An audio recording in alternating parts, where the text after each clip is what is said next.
Okay, thank you. Well, it's 10 o'clock, so I think we can start.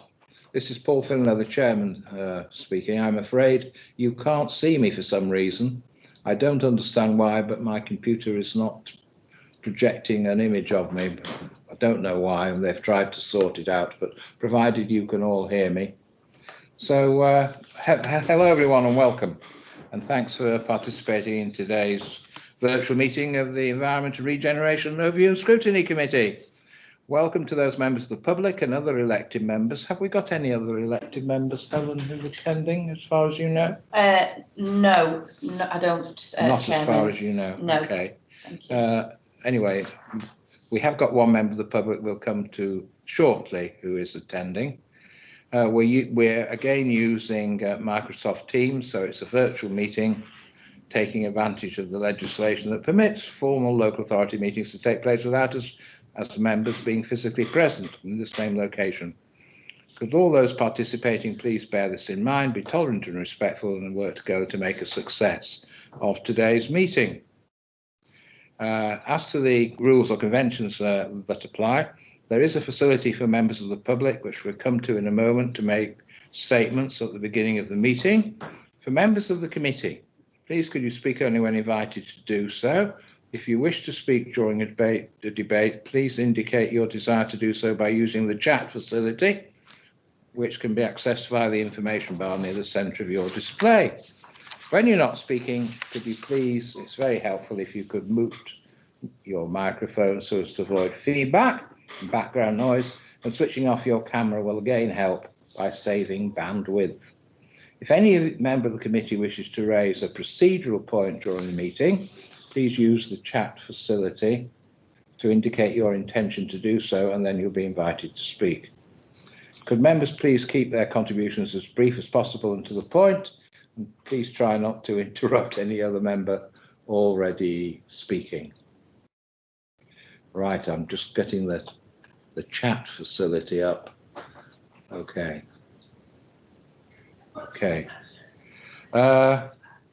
In relation to procedural items of business, I can choose to take a sense of the meeting if it appears the meeting is clearly in favour of agreeing the matter.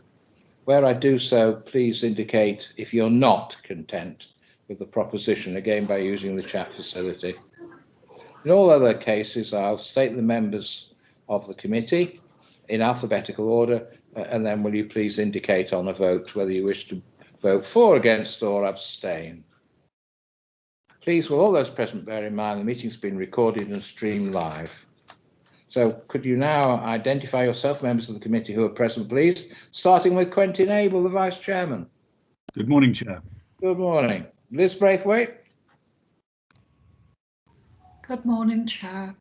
Thank you. Suzanne Brookfield. Good morning, Chair. Good morning. June Buckley. Good morning, Chair.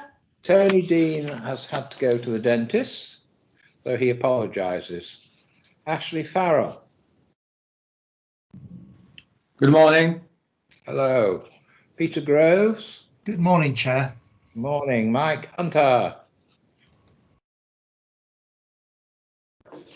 Are you there, Mike? You were earlier on.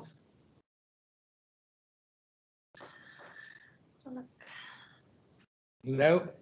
Well, we spoke to Mike Hunter earlier on, didn't we? We did. I'm just checking if he's still in the meeting. I think he may have dropped out. Okay, we might come back. Yeah. David Jeffrey. Yes, Chair, I can see and hear you. Well, I can't see you, but I can hear you. Yep. Okay. Sorry about that. Charlotte Leach. Present, Chair. And thank you. And Kate Parkinson, are you here? Yes. Morning, Chair. Morning. Portfolio holders present, could I ask you to introduce yourself? Nick Mannion. Good morning, Chair, Committee and members of the public. Nick Mannion and the portfolio holder for the Environment and Regeneration. Thank you. And James Nicholas. Good morning, Chair. James Nicholas. I'm Deputy Portfolio Holder for Transport and Highways, sitting in for Councillor Laura Crane. Who gives her apologies. Right. Also present at the meeting are officers Frank Jordan, Executive Director Place, Chris Hindle, Head of Strategic Infrastructure. Morning, members. Hello. Andrew Ross, Director of Infrastructure and Highways. Good morning, Chair. Hello. Peter Skates, Director of Growth and Enterprise. Paul Bailey, Director of Environment and Neighbourhood Services. Nick Kelly, Environmental Protection Team Leader. And Richard Hibbert, Head of Strategic Transport and Parking, all of whom we will come to in due course. Right, so let's start with apologies. I think we've mentioned that. Tony Dean and Laura Crane, wasn't it? It is. I'll ask Helen, anything else for apologies? No, I know a couple of members have indicated who are currently here, they might have to leave a bit earlier. They have. They have. Yeah. Understood. Thank you. Okay, minutes of the previous meeting, pages 5 to 12. Let's turn to the minutes, please. This is the minutes of the meeting dated the 21st of September, pages 5 to 12. Are there any issues of accuracy, please, which any member wishes to raise? No? Okay. I will therefore propose that the minutes be approved as the correct record. Would someone second, please? I'll second that, Chair. Councillor Brookfield. Thank you. So it's been moved and seconded that the minutes of the meeting as approved, be approved as the correct record. Is that agreed? I hope so. Anyone to the contrary is what I ought to ask. Agreed. Okay, I'll take that as agreed. Now there is a matter arising. If you turn to the minutes, you will see. Let me turn the pages on item minute 20 on page 9. Councillor Brookfield requested an update on the subject of houses of multiple occupation and Article 4 that related to landlord compulsory licensing. There is a report that was circulated to you all in Helen the Clerk's email of the 16th, which is from Karen Carlsberg, headed Update on Selective Licensing and Article 4 Directions. It's not a discrete agenda item, but it is there for information in accordance with the request. Does anyone wish to say anything on that? Suzanne Brookfield, it's your request. Thank you, Chair. I've just seen the email. I haven't had a chance to read it yet, so I don't think I'd want to comment on it at the moment, but possibly at a later date once I've had a chance to read it. Thank you. Okay, thanks. I haven't got any other matters arising unless anyone else has, which isn't a formal agenda item anyway, really. Right, in that case, we can move on to declarations of interest. Has anyone got any interest to declare? No? Okay. In that case, any whipping declarations? No. Thank you. We come to item 5, public speaking open session. I'm pleased to say we do have a member of the public present who has a statement to make. So over to Richard Hamilton. I understand it's in relation to agenda item 8, Air Quality Annual Status Report. Richard.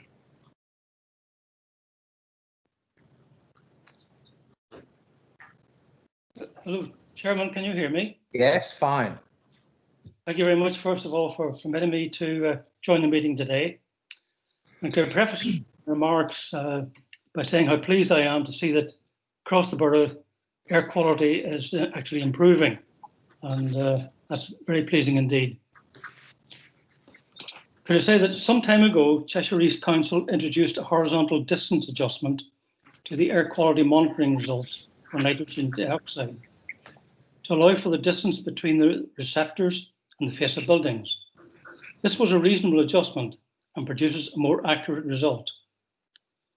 Air quality monitoring tubes are generally mounted at a height of 2.5 meters to deter vandalism. Does anyone really breathe at a height of 2.5 meters or 8 feet? The average height at which people breathe is approximately 1.5 meters, as cited in the European Directive. And for children, one of the most vulnerable groups, the height at which they breathe is much less,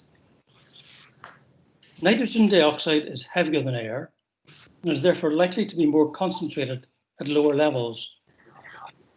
It is estimated that adjustment for these two factors may elevate pollution levels by up to 20%. During a public consultation meeting in Sandbach in 2017, held prior to the addition of an air quality management area on the A533 Middlewich Road, officers from the environmental team agreed that adjustments for both height and density will provide a more accurate picture of nitrogen dioxide pollution. Can you please provide Sorry.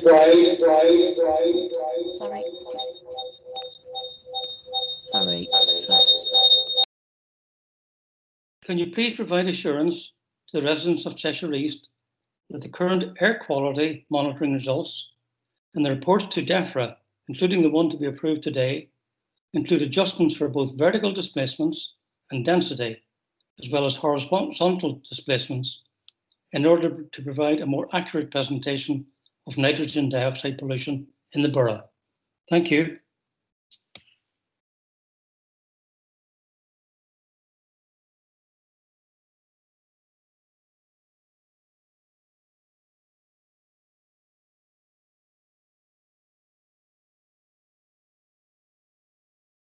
Mooted. There we are.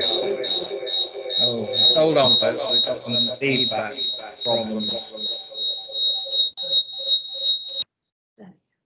Right, try that again. Right. I hope to see. Hopefully, you can hear me again now.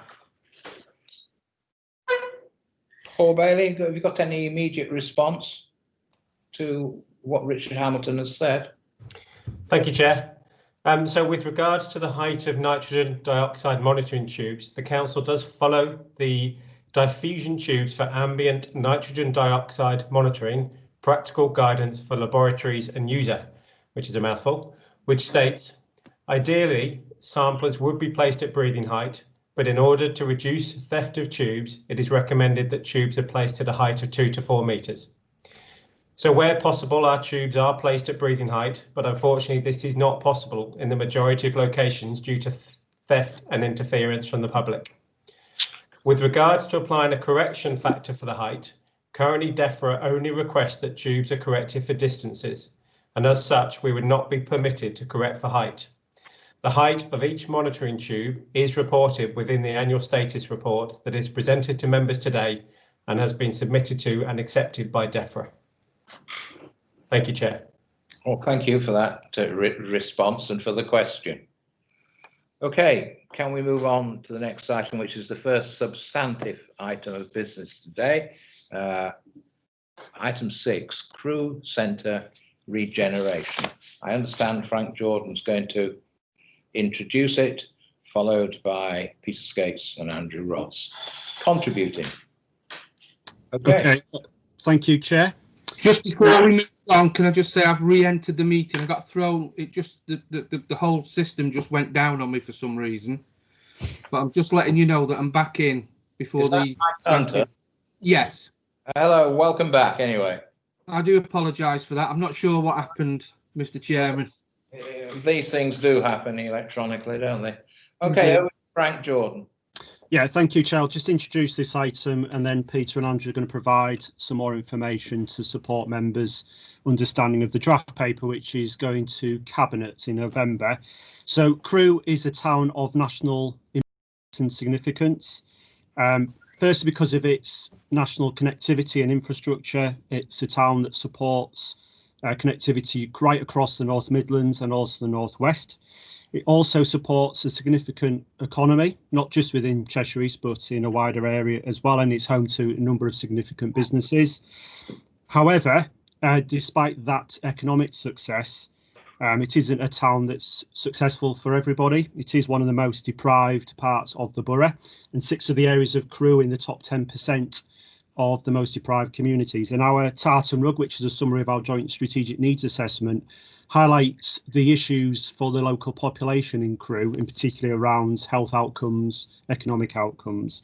And because of that, there's an opportunity to pitch Crewe in terms of the current government policy around levelling up. And this is the paper here today is outlining both the relative importance of Crewe at the national level, but crucially what we can do by supporting economic regeneration, so not only support the borough, but more crucially to tackle those long-standing issues for the local population that I was referring to, and that would be a key measure of success for us as a council, if we're able to deliver economic growth that enables people who live in the town to also get the benefit from that.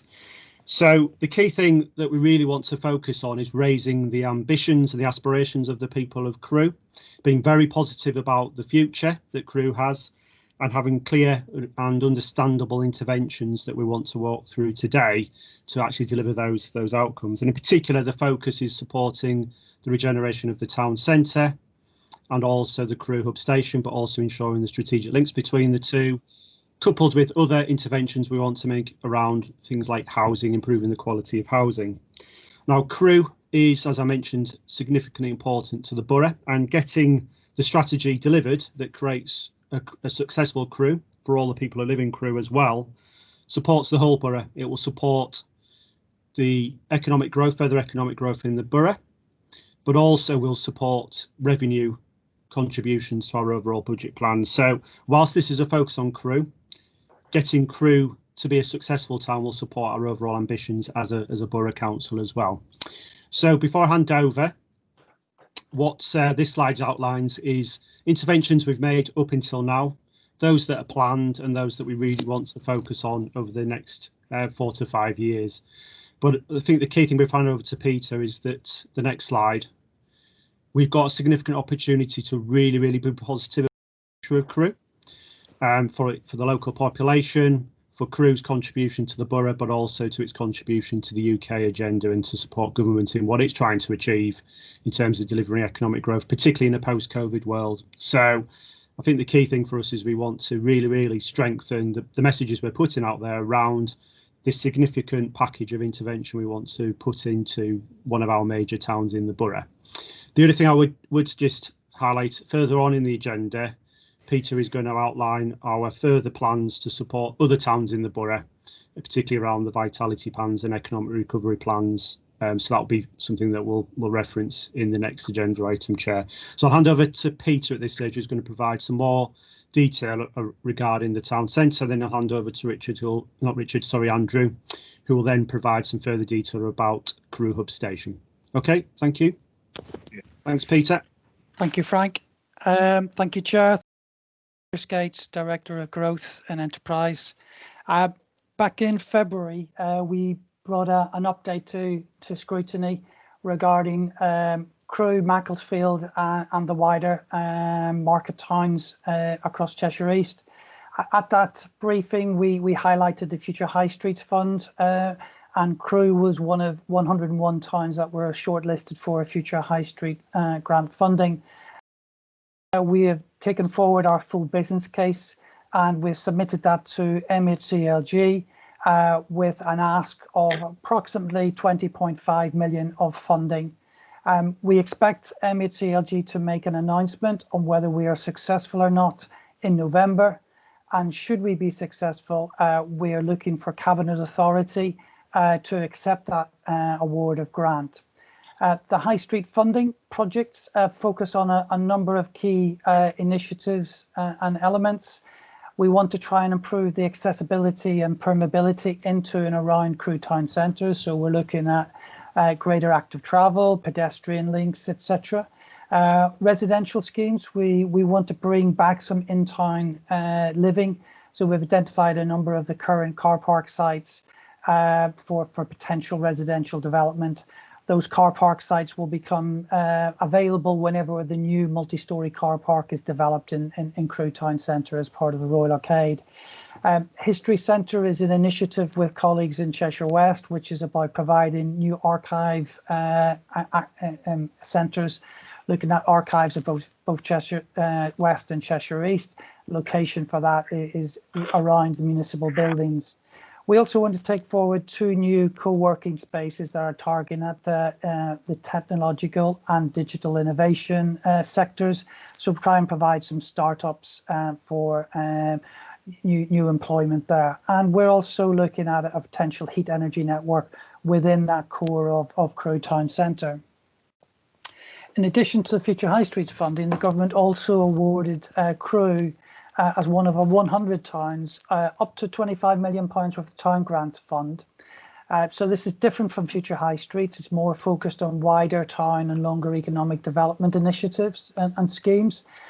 Capital funding available from 2022 to 2026. The government just announced a couple of months ago, circa 750,000 of that fund is available for accelerated grants, provided it's invested by the end of March next year. So we identified a project at Lyceum Square, which actually could deliver those outputs very quickly, and that's been taken forward. As part of the government's requirements under Towns Fund, they do expect a private sector-led town board to be set up with responsibility for developing those funding proposals. And that it also requires a town investment plan to be developed that identifies the key funding priorities for Crewe. That will result in a town deal and an award of grant funding. Cheshire East is the accountable body to the board and for that fund and any grant award in the future. So I mentioned the Lyceum Square development. So this is 750,000 of accelerated funding to be delivered by the end of March 2021. What we're looking to do is provide some physical enhancements to Lyceum Square, which is the square immediately outside Lyceum Theatre. We're looking at providing a large digital screen to display events and cultural displays, a living green wall, some new lighting, public art, improved public realm, really to try and create a really vital event space for the people of Crewe to visit, and also potentially an additional tourist attraction that also complements the market hall and the Lyceum within Crewe's cultural heritage. The Crewe Town Board, the representatives are from Cheshire East, from Crewe Town Council, the local MP, the Chamber of Commerce, Cheshire and Warrington LEP, as well as representatives from the local business community and key sectors. The chair and most of the positions are appointed to reflect local business and community interests. The portfolio holder of Environment and Regeneration is the council's representative. We had our first meeting on the 3rd of July and meet monthly. The board is informally constituted, not a legal entity, but is there to actually take forward a strategic role in relation to the funding of projects in Crewe, in relation to the town investment plan. And last month, we appointed a multidisciplinary team to take forward that town investment plan, the town deal and subsequent business cases.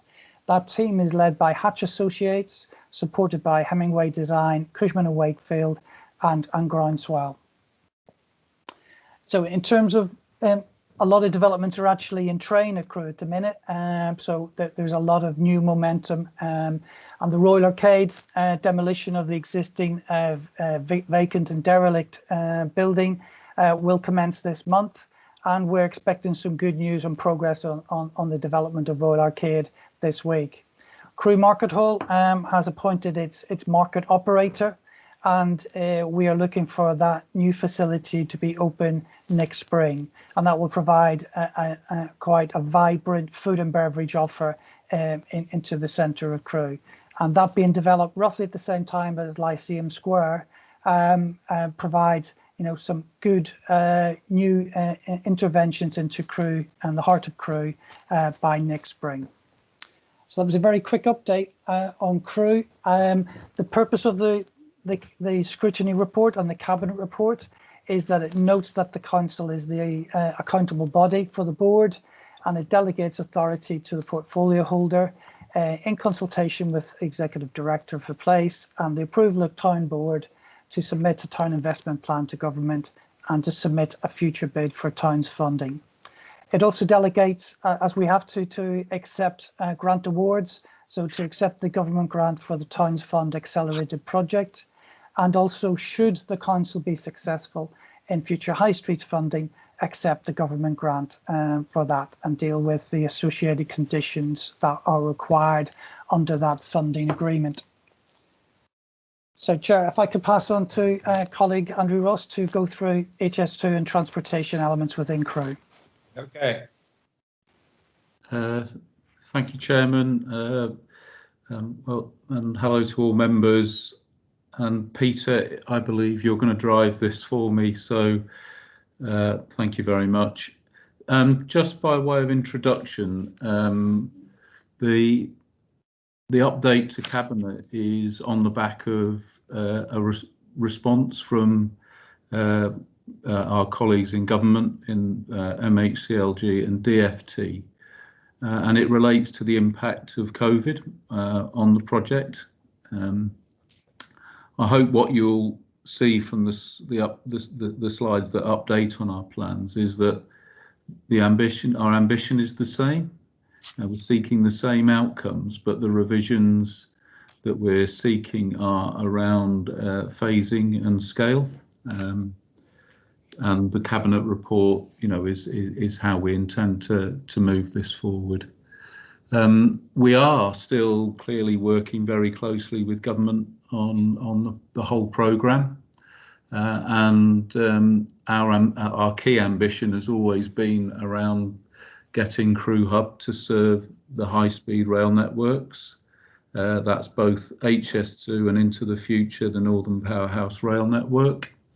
And the key move to make this happen, because we've had lots of success in influencing the government's plans, and we're hoping that the phase 2A proposal, which brings the HS2 line up to Crewe from the south, that Parliament will be considering and making the bill the end of this year or early next year. So the key component that is missing as the high-speed line then goes north of Crewe to Manchester is to create a connection between the West Coast Main Line and the high-speed line north of Crewe.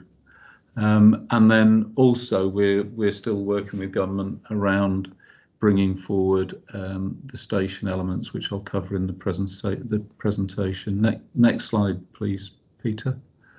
So Network Rail are leading the project to make Crewe Station and the railway lines around Crewe and the platforms to have the sufficient capacity to serve these 7 trains per hour, high-speed trains, and to also allow for changes and improvements to local services and regional services as well.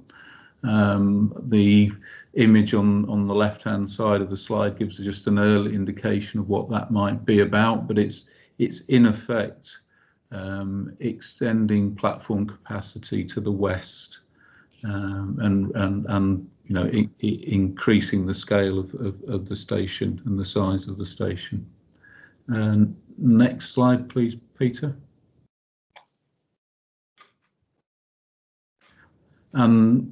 So, I hope members you've noted that the government have recently commenced a design refinement consultation for the western leg of HS2 between Crewe and Manchester, and the Crewe North connection has been included within that consultation.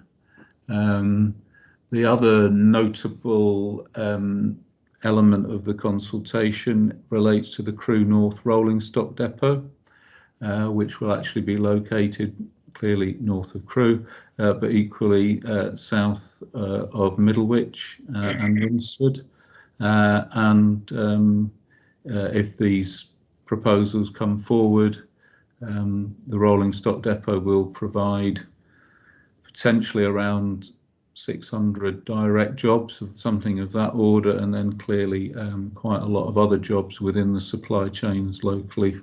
So adding lots of good job prospects for the area going forward. Next slide, please, Peter.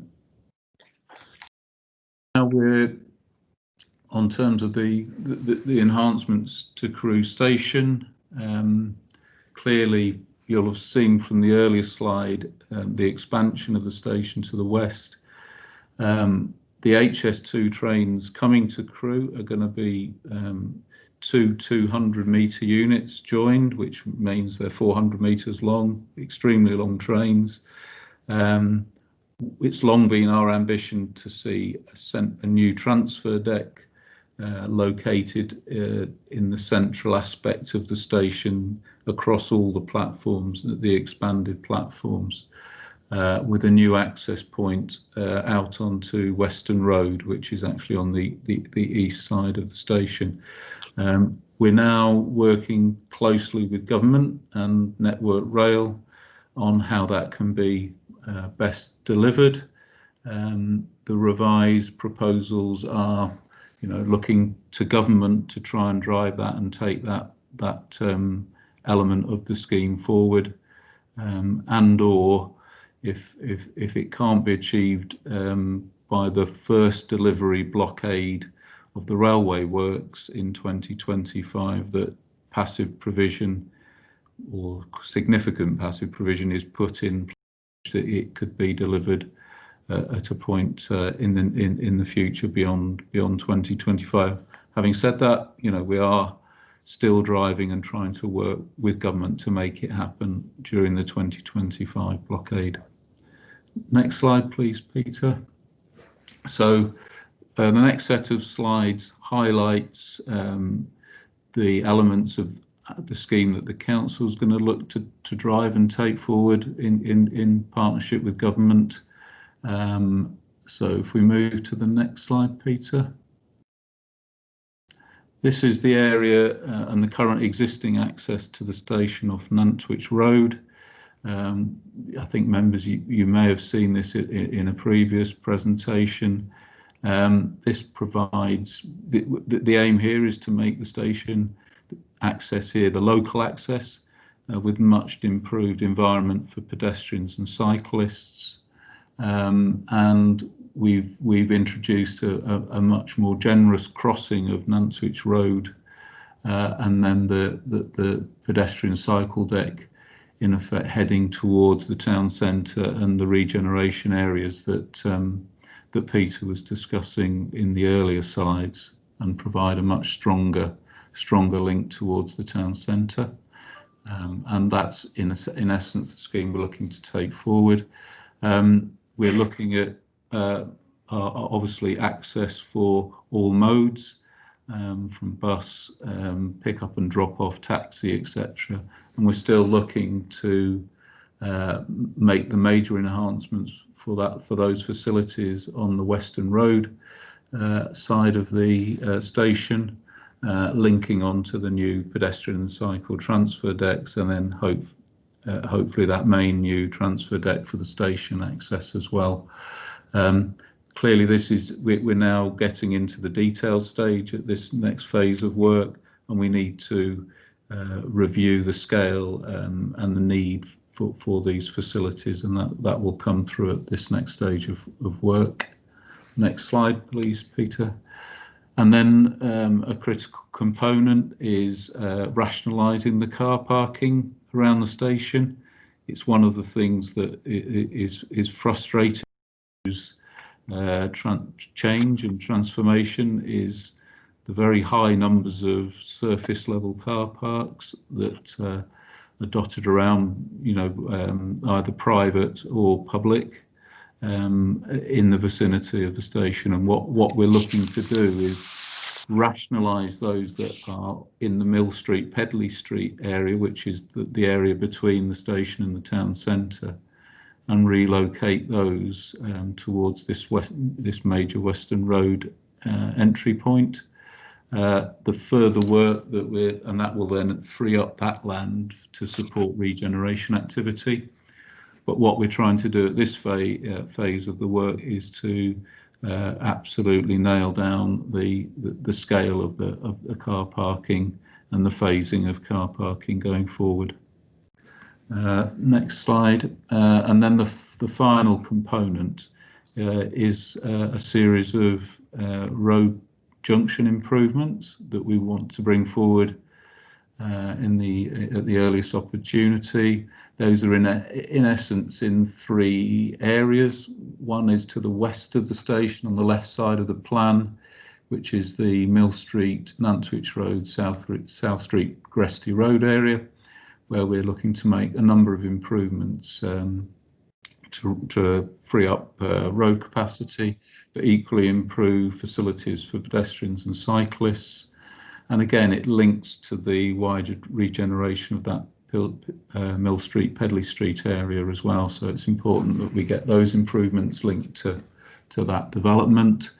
At the bottom right-hand corner of the map is the Western Road roundabout, which the proposal is to upgrade that roundabout and also make improvements along Western Road itself to widen it to 4 lanes to improve access up Western Road towards the station.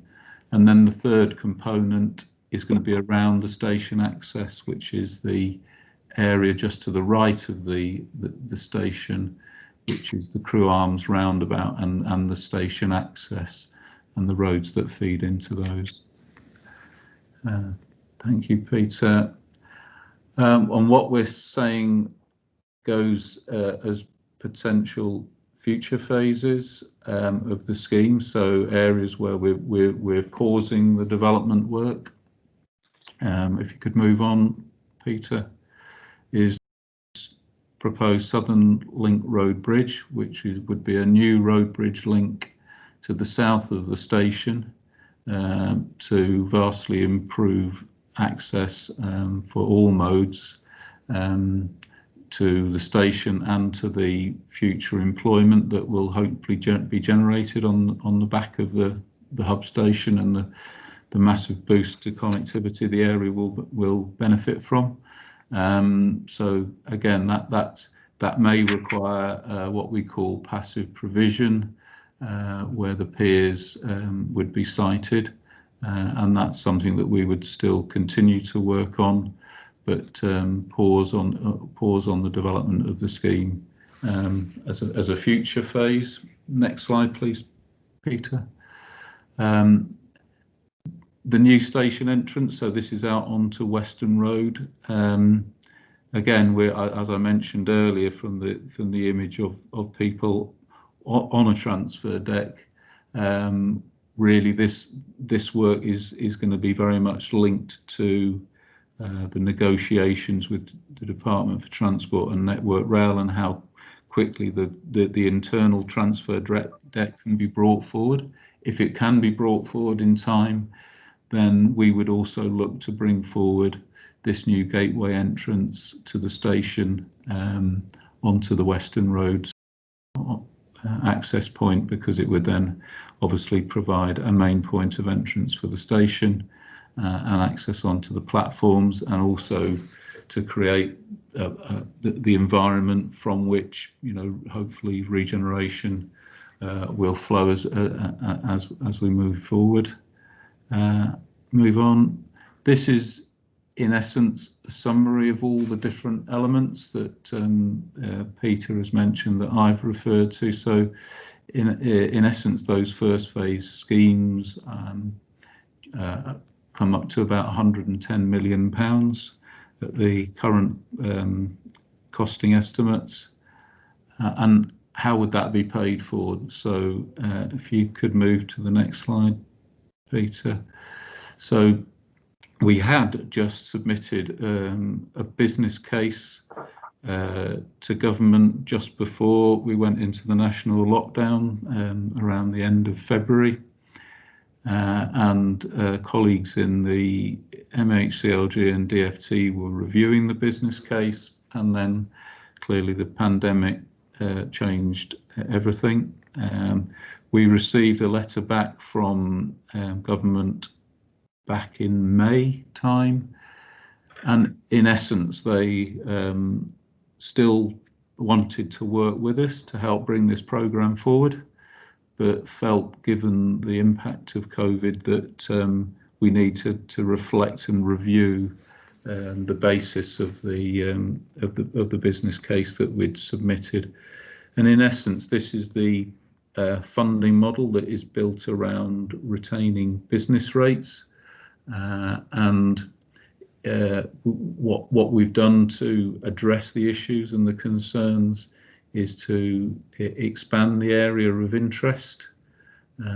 It covers all our local plan strategic employment sites in essence, but the scheme would generate from those sites 100% retained business rates for the council to then help deliver some of the infrastructure components, not just the ones I referred to around Crew Hub Station, but clearly that would be an early priority for the infrastructure, but also help with the infrastructure needs of bringing forward some of our other strategic sites from the local plan, whether that be, at Middlewich and Midpoint 18 or Northwest Crew package.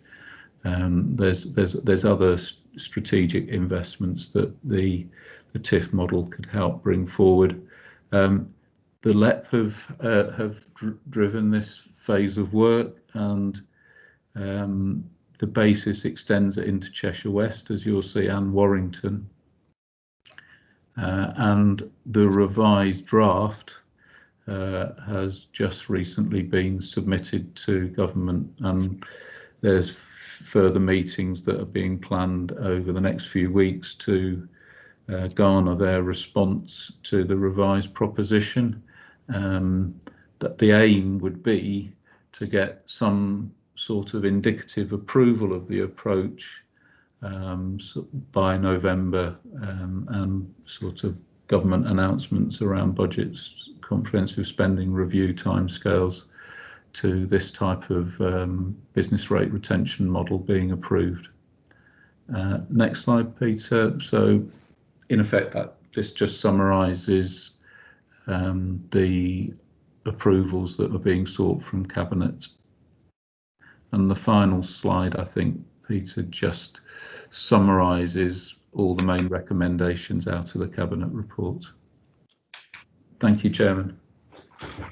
Well, there's a lot there to take in, isn't there? Well, it's over to members now. Perhaps I could start. You spoke about updating the business case and reporting to government.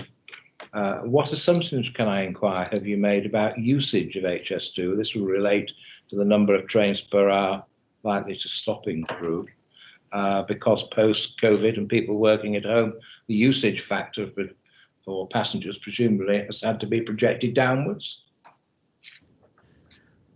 That, in terms of the tax increment finance model, it's more about local. We've had to change the emphasis of that, so that business case is very much being driven about the delivery of our local plan, and the release of the employment sites that help support the funding model.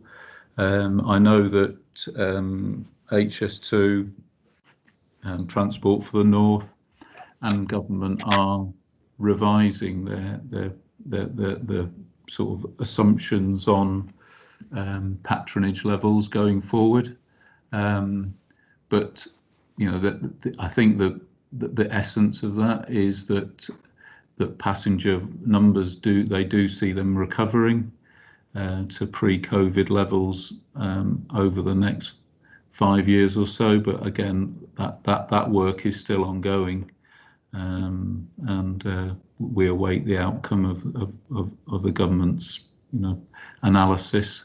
What I do know is that they are driving forward with the plans for the western leg, the HS2 line between Crewe and Manchester, and that's still seen as a critical piece of infrastructure because of the relief that it would provide to the West Coast main line for other local services and the movement of freight.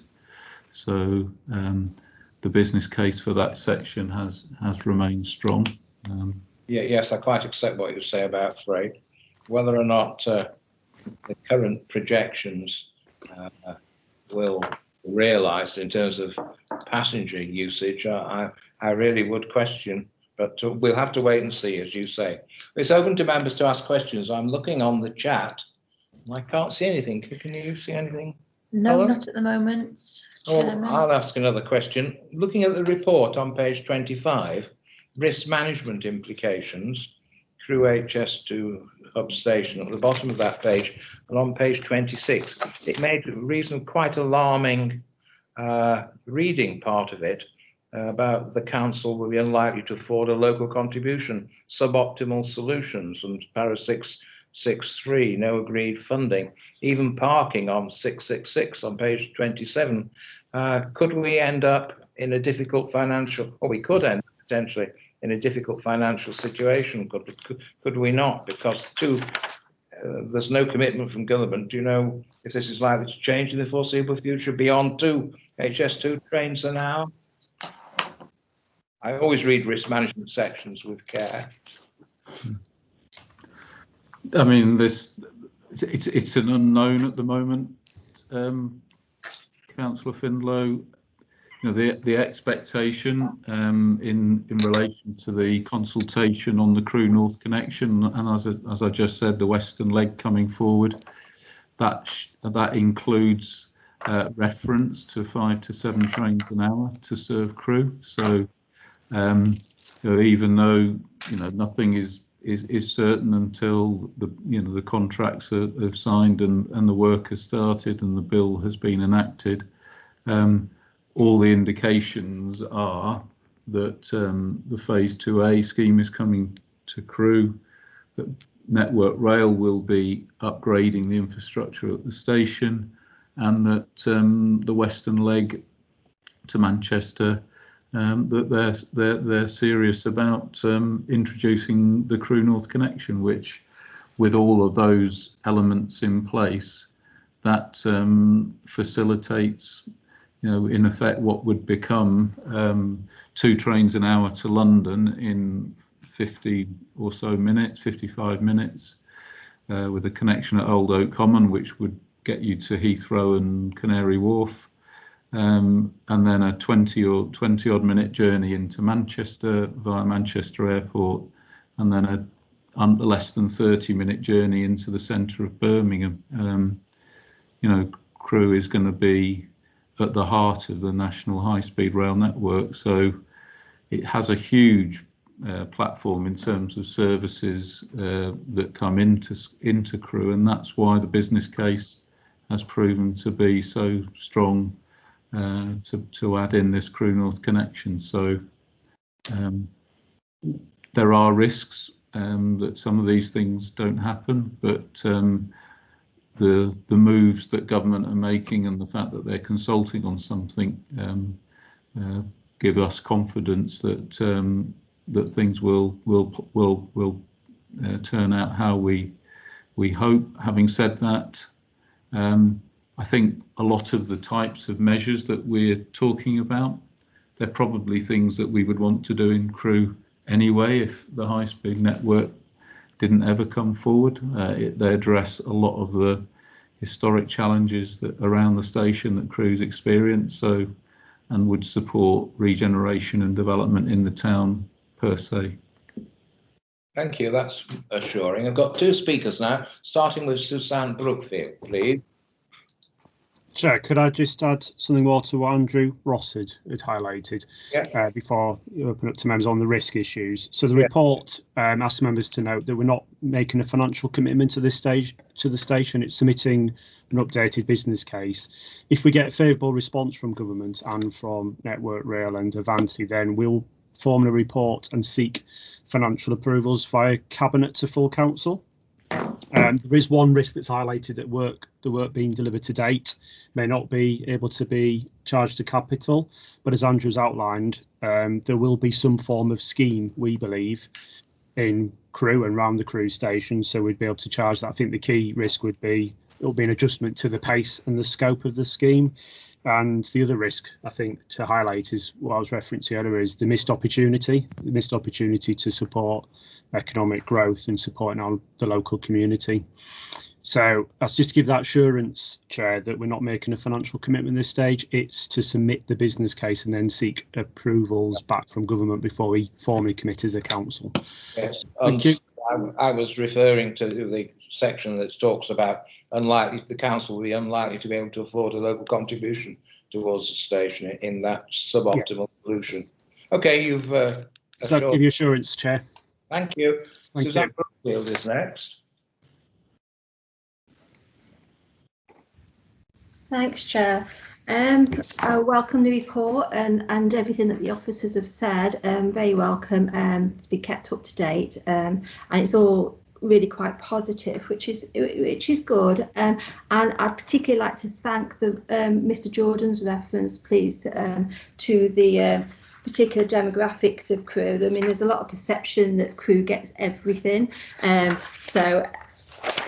but we also get the most traffic congestion, we also get the most fly tipping, we also have the lowest incomes, but we also die earlier in Crewe, and that's the blunt facts of it. So I really do welcome the reference how we must improve the social economics of Crewe, and obviously developments such as the Crewe Town Centre and around the HS2 station is very welcome.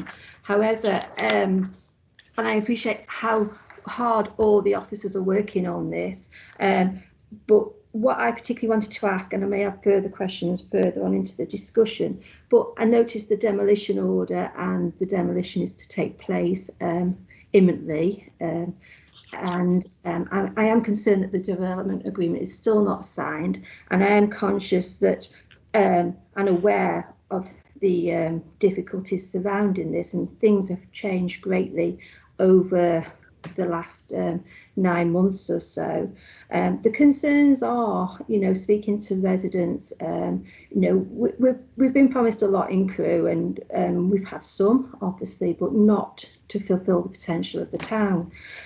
There are concerns that we're going to be left with a big hole in the middle of the ground, and because of the challenging circumstances around the changes to retail and leisure, bearing in mind there's going to be a very big cinema, and we're seeing cinemas close up and down the country. Does the council have a plan B in respect of potential development of that space? And notice that the development agreement, excuse my dog is going to bark, sorry. So basically that's it. And again, the bus station, the second part to my question is about the bus station. I understand the commercial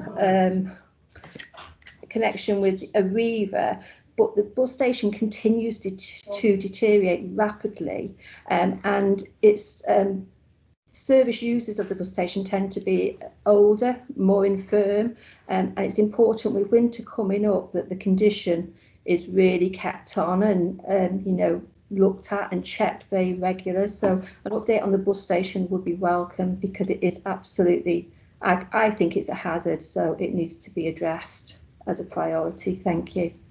Okay, any response to that, Peter, or otherwise? Yes, Chair, if I could respond to Councillor Brookfield. In relation to the bus station, first of all, we are in conversation with Arriva about the terms of their lease, and certainly my team is looking to try and support improvements and interventions into the existing bus station. The new development at Royal Arcade will provide a new bus station, and while that is being constructed, there will also be an interim bus station, which will be an upgrade on the current facility. Going forward, in terms of the Royal Arcade, we are committing to ensuring the bus station and the new multi-storey car park are developed quicker and more effectively. And we're working with the developer about the commercial development aspects as well. So while there'll be a development site, there will be construction ongoing at that location for the next 2 to 3 years, and it will be a site where there will be activity. But if there are any concerns about sites laying fallow for an extensive period of time, we will look at options how to create a better environment while that process is in train. So we will look at whether that's a hoarded site or whether we bring that into more meanwhile uses if there is any delay in the commercial element of the project going forward. But speaking with the developer, there's an element of confidence about going forward and actually starting to build a platform for that future development happening. Thank you. June Buckley's next. So Councillor Brookfield, I think, wanted to come back, Chair. Come back. Okay, do come back. Thank you. Just about the you mentioned that they're confident. But so are they willing to change their current design and end user on that? Are they looking at that? It's procured on a leisure-led retail scheme with a multi-storey car park. That market they have a view on. The planning application will be submitted in detail for the bus station and the multi-storey in the spring, and we'll have an outline element for the commercial element. So the aspects of design, etc., will be developed in detail over the next 12 months. I'm happy to give you a further update on the aspects of the end users going forward, Councillor. But there's a market at the minute, but that market can potentially come back. And what we want is something which creates footfall and vitality into the town. So we want people to come to the Crewe, and we want them to stay for a longer period of time and actually spend money and utilise all the facilities within the town centre. So we want something which is just not you come into Crewe and then you go to somewhere and then you leave again. We want you actually to stay and spend time and spend money and enjoy the centre of Crewe. Okay, thank you, appreciate that. Thank you, Peter. Thank you. All of a destination town. June Buckley. I think I'm very similar to Councillor Brookfield.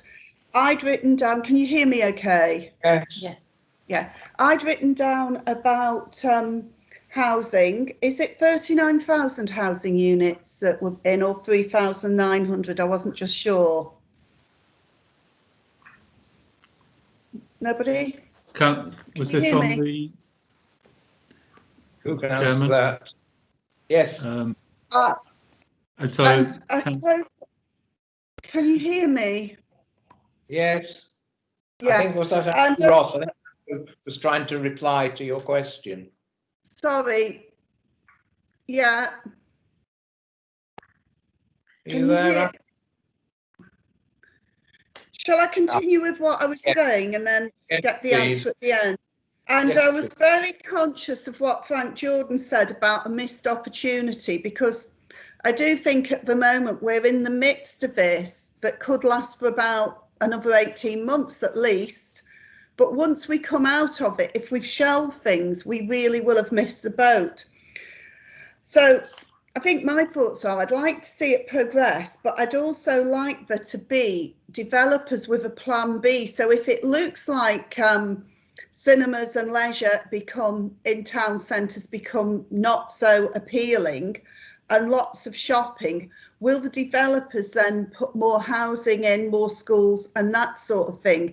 Can we have a plan that if it looks like we're not going to rent the shops or the developers aren't, that we can come back and give them planning for something else? Plan B, who would like to respond to that, please? Peter Skates, is it your... In relation to the commercial development, obviously there has to be certain tests and conditions met before development proceed, and that can provide the necessary test on the market about whether the product is the right for that town centre, whether that's deliverable. So there are opportunities to evaluate the position of developments in the town centre and their direction, and seek alternatives if that's required. But we feel that it's about getting behind the development, making sure it's delivered, and work on the positivity that such development will provide Crewe Town Centre. Okay, thank you. Right, now, have I got anyone else who wants to speak? Yes, hold on a minute. David Jeffries next. David? Thanks, yeah. Thanks. Yeah, I just want to accept what Frank was saying about this not being a financial, but I just want to understand a bit better about the risks associated with what we're being asked to endorse today. Because looking at the recommendation slide, there's okay, so delegates authority to portfolio holder for submitting the investment plans and bids and things, that's fine. The second column, we're being asked to accept grants and approve co-funding measures, and the third one we're being asked to do some commission detailed design. So really I want to understand, are we progressing against targets that firstly that may not happen? Because I was reading in the documentation provided that we're for these aspirations to materialize, we need 7 HS2 trains per hour each way, when the government are only committing to 2. It also seems that it's quite dependent on the increased business rates coming forward from this development. So what kind of, I know we should plan for the best, but what happens if HS2 is binned, given that the current situation, and the co-funding situation, because so we needed over £22.5 million of co-funding. Just wondering where that's raised and where it's from. So all these things, I just want to understand the risks associated with what we're being asked to endorse, because it says in the documentation that there's a high level risk analysis that's been done, but we've obviously not had visibility of that. So could someone comment on those comments, please? Yes, that's why I was raising the risk management implications earlier on. Who's going to respond, please? Chair, I'll take members through the risks in relation to the recommendations, if that's all right, Chair. Yeah. Okay, so 2.2 is submitting an investment plan on behalf of Crew. So we'll obviously consider both the opportunity, what are the schemes and individual revenue implications or any risk associated as part of that. Nothing to highlight at this stage. In relation to 2.3.1, we're acting as the accountable body, so there will be risks around that, but they're managed. Relatively low risk, I would suggest, members, around that project. It's a project we know about, we've assessed it, we've reviewed it, it's one we've supported. On the co-funding relating to 2.3.2, Future High Streets Fund, both capital and revenue assumptions relating to future projects are within either capital or revenue budgets. Some of that's in the addendum, so we will need to get separate approval to release funding for the addendum to support that. So those, and also we need to seek approval for supplementary capital estimates at a future stage. But those risks are identifiable, are catered for within the existing revenue and capital budgets of the council. Moving on to the business case for Crewe Hub Station, I think the first thing I'd highlight, HS2 is still very much going ahead for 2A up to Crewe. The HS2 Limited Company has been given approval to progress with that and to place orders. So that is continuing. The Oak review was concluded with a conclusion that the HS2 scheme should continue. And Andrew referenced that we're also commencing consultation on some detail, particularly Crewe North Junction. So that gives you an indication of the level of commitment, political commitment at the national level to HS2. In terms of development of this business case, again, that is funded within the council's budget. The key issue here is that there's chicken and egg here. We're putting forward a proposition to government that highlights they can get a much better station that supports significant growth to the UK and to the sub-region and to the borough. We've identified a potential mechanism, but we can't have one without the other, Councillor Jeffrey. So we wouldn't be committing to the council putting significant investment and significant resources into supporting the station if we don't get positive feedback around the business case we've just submitted around the business rate retention model. Also, we've seeking approvals around grant funding to support the station in addition to that. So we've put forward a very credible proposition to government. If we aren't able to get a positive response to that, then we'll adjust the scheme that we think is appropriate, commensurate with the feedback we get from government. So that was what I was saying earlier on, is that once we've got the clarity, then we'll understand the scope of the project, the timing of the project, the level of capital we could afford and the level of risk we should take if government aren't able to support us. However, I would, as Andrew has outlined, I think we're looking at more of a glass half full approach at the moment to identify the opportunity. And as I said, there's a credible plan to enable that to happen. But in terms of taking this to the next stage, in terms of further development discussions with government, the risk is covered and the funding is covered within the existing budget. So the next gateway would come back to members to review after we get feedback from government. Does that answer the question, Councillor Jeffrey?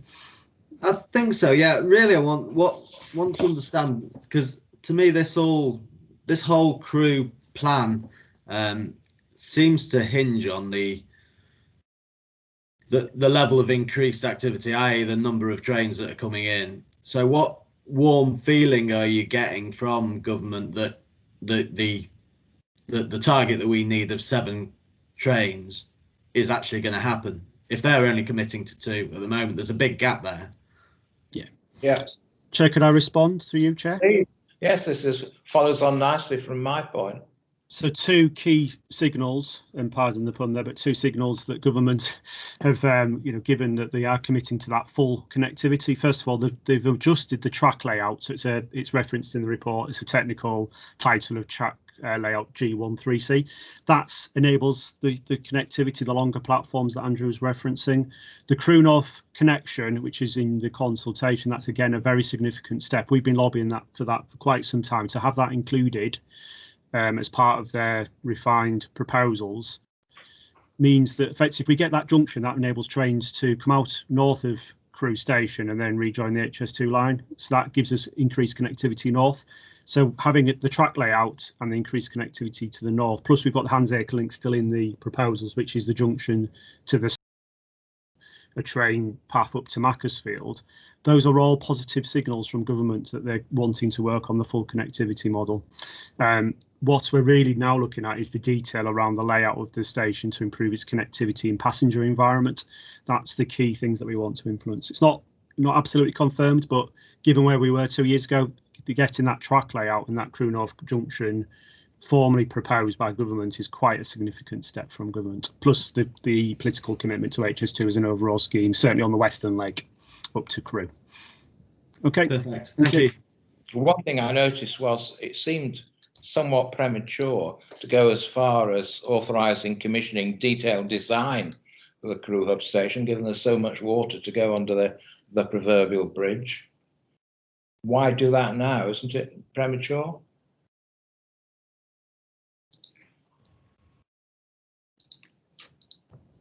I don't know if Andrew's still on, so I'll come in on that. So in order to have the conversation with government around the credibility of the business case, we need a design to provide an outline of 2 things. First of all, the cost, and also to outline the benefits of that design in terms of both passenger environment, but that connectivity to the rest of the town. So we would need to do that to be able to provide assurance to government that the business case is credible. Andrew's got his hand up, so may wish to add further detail. Andrew? Okay. Thank you, Chairman. So the business case that has been submitted to government and what we're waiting a response to is built on our current local plan and the current local plan strategic sites. So we're taking a cautious and prudent approach to how we might generate the funding to deliver the schemes that we're looking to take forward. I think, as I said earlier, that this revised programme and splitting the programme into 2 phases, having the work would be on the phase 1 elements, and very much the phase 1 elements are things that I think within the current local plan that we would be looking to do, and from the work that we've done in that business case, we believe, and we're waiting for government to test this, that it generates enough value to afford the schemes that we're proposing in phase 1. There is an advantage in getting on with the detailed design work for those elements, insofar as some of them involve new structures over the railway, and we would want to be working with government and Network Rail in terms of integrating the delivery of their works and our works to create cost efficiencies. So, you know, the sense is that, you know, that we're getting a lot of positive feedback on HS2 and Northern Powerhouse Rail and the added growth that would come on the back of that. But equally, these phase 1 schemes would address a lot of the existing issues that Crewe faces and also be supported by our current local plan and strategic sites within the local plan. So it's a phased approach, and we're only looking for those initial phase 1 works. Okay, understood. Thanks. Peter Groves. Thank you, Chair. It was really a question. I'd like to echo what Councillor Brookfield has said. I really welcome this report and very much welcome the progress that's actually been made. And I'm very conscious that it must be very difficult at the moment, whilst we're in the middle of a pandemic, to try and put forward anything that's actually certain. But I'd like to ask, actually, just in relation, I know that we're very much aware of the service connection to Manchester, but what quite a number of people have asked me locally is, what role is Crewe going to play with connections to 2 other cities, which is Chester and obviously North Wales, and also Liverpool? Thank you. Chairman, shall I? Please. Yeah, so the Crewe North connection would enable the Liverpool services to come via Crewe. We've currently obviously got direct West Coast services in and out of Liverpool from Crewe.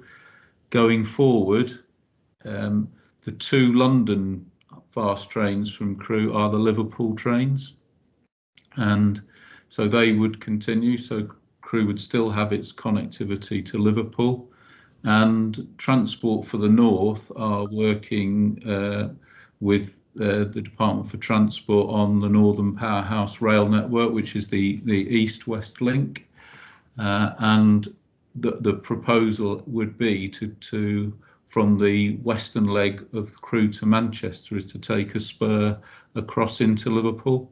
So with the Crewe North connection, you would then get, you know, high-speed services between Crewe and Liverpool as well. You would also get the high-speed services to Birmingham and to Manchester and then on to Leeds. So all those places are connected. For Chester, the debate is really about electrification from Crewe to Chester to enable any future high-speed service. The benefit of the Crewe proposal and the long platforms is that you can split and join trains at Crewe, and that means that you can serve many more destinations, which could include Chester in the future if it were ever electrified. But Chester certainly will benefit from the Crewe hub because any services that arrive into Crewe would then have the choice of interchanging onto those all the wider networks and high-speed networks that Crewe will offer. Okay, thanks. Thank you, Andy. That was very helpful. Shall we begin to wind things up? But first, Mike Hunter. Thank you very much, Chair. One of the questions, well, at the beginning of this presentation, we started off by saying that how important nationally Crewe is.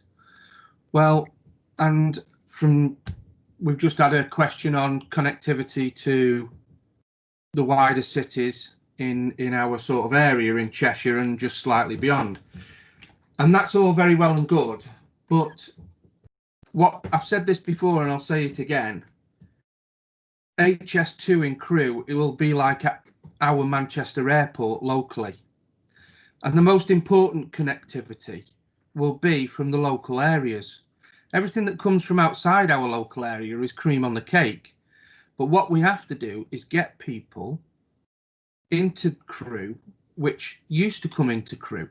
There's a lot of people that don't come into Crewe now. They shoot off down to Stoke-on-Trent and other areas because of the variety of shops and so on and so forth. Now, obviously, we've got the Royal Arcade going in, But doing all this and doing the Royal Arcade is very good. I mean, the report's good. I appreciate everything that the office have done.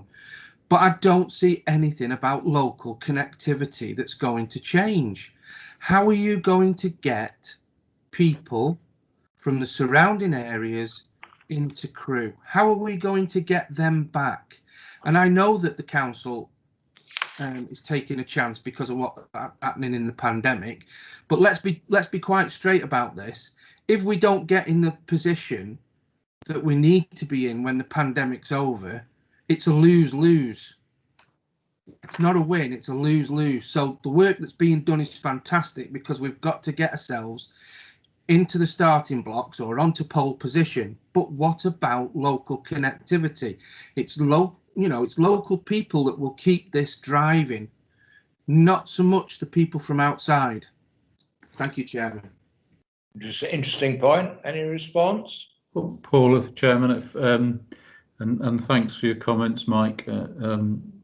We are obviously Richard Hibbert will be giving a presentation on the LTP delivery plans in a minute, which in part addresses the point that you make. Equally, you'll be aware that we are working with the LEP and other partners on reopening the Middlewich line for passenger services, for local train service, which again is another key component, and we are working again sub-regionally and locally, Richard Hibbert's team, on a revised bus strategy for the borough, and how we can improve our local bus connectivity going forward. You'll see that obviously within Crewe and the proposals there's a number of road junction improvements, but we're also talking about improving and expanding cycling and walking networks as well. The regeneration area that I talked about between the station and the town centre, which has often been quite a void, with the relocation of all those car parks, you can generate more life and activity with new development, but we can also design in what's been called a greenway link that will be a direct link for people between the two, what will become a commercial centre and the town centre. But yes, the local connectivity is going to be a vital aspect to it as well. Okay, well, we're already foreshadowing the next item, so can we wrap that up there? This is a report, item 6, page 13, to Cabinet on the 10th of November. So the clerk, Helen, here has carefully recorded all the comments from members, and thank you for responses from officers. And we move on to the next agenda item, if that's okay. Thank you. So item 7, town delivery plans and recovery plan coupled with car parking proposals. We haven't got any papers on this, but there is a presentation which Richard Hibbert is going to lead us on. So over to you. Thank you, Chair. Can I just check you can hear me? Yeah. Thank you. Good morning. Good morning to members as well. I'm going to speak to the first few slides. Peter is driving, so maybe if we could go to the next slide, please, Peter. So the purpose of this presentation, Chair, is to introduce members to 2 forthcoming consultations that are in the realm of the transport and parking portfolios. We are bringing these forward in part, at least, to address the sort of concerns that Councillor Hunt has just raised on the last item, but they flow from the adoption of the local transport plan last year. We have to acknowledge that we are looking to bring forward consultations at a time when there is a challenge to the town centres, to vitality, and challenge to individuals in terms of their focal points on life. Hopefully later on I'll be able to assure members that the mechanisms we are using are taking full account of the circumstances we are trying to operate in. Nevertheless, there is, as the point Councillor Hunter has just made, there is a very real reason to look at how we do a strategic refresh of our approach to local transport projects, particularly with a view to refreshing our programmes for sustainable connections and connectivity in a way that will allow us to respond to both longer term economic and environmental challenges that the council faces. That is all in the context of some very clear financial pressures affecting the council itself. So if we could go to the next slide, Peter, please. As I've said, Chair, these consultations flow from effectively two key decisions that were taken last year. One was the adoption of the local transport plan as a borough-wide strategy. That included a high-level parking strategy for the borough. And what these consultations will do is seek to inform the delivery plans that flow from that strategy and allow local communities and stakeholders to shape those plans. They will do the same for parking, and there is a key issue in the consultation on parking, which also flows from adoption of the budget and the MTFS, where there is an acknowledgement of the need to review parking strategy across the borough. Okay. If we go to the next slide. So in the context of the borough-wide strategy, since its adoption, the team have been working to develop 11 delivery plans. The graphic there shows the very broad geographies for those. They are focused on towns, but we're using the towns as focal points for the communities and the hinterlands they serve. All parts of the borough are included in at least one delivery plan, and quite a few of our more rural areas, indicated by some of the overlaps in that diagram, effectively face more than one local centre or principal town, and therefore there is scope for some areas to be reflected in more than one delivery plan. What we're trying to do here is give communities the opportunity to shape a programme of measures that suits the local need and meets the travel requirements of their local area, focused around our 11 towns. We move on, Peter. Thank you. So, key themes to emphasise in this, Chair, if I may. These are very much multimodal. They are looking at all forms of accessibility. So they aren't merely plans for cars and roads, although that is a relevant dimension. They are plans for sustainable travel as well, walking, cycling, public transport, and we will take account of any issues related to traffic and road safety that communities wish to advise us of during the consultation.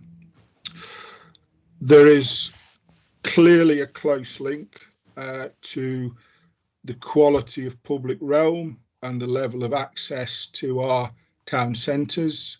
The previous presentation has adequately emphasised that, Chair. We will be having similar discussions with the other 10 plan areas and the 10 towns to refresh programmes. But as well as a focus on town centres, this is very much around the influence of travel and traffic in neighbourhoods. How do people see the provision for different means of travel and transport affecting the amenity of where they live? And so we're looking to see how we can identify projects that support better neighbourhoods alongside the strategic dimension, which is the key connections to other towns and to the wider economic area that we need to support. And the aim is twofold. It's a chance to get the quote there, to get the right blend of transport provision in the right places. And what we're aiming to do is effectively to refresh in a comprehensive way our integrated transport programmes. I should say at this point, Chair, that it isn't assumed that all projects identified through this consultation will be funded. But what this is an opportunity to inform future funding bids. And very much like the report on HS2, there are some very clear signals that we are entering a period where there will be an opportunity for the authority to bid for additional funding.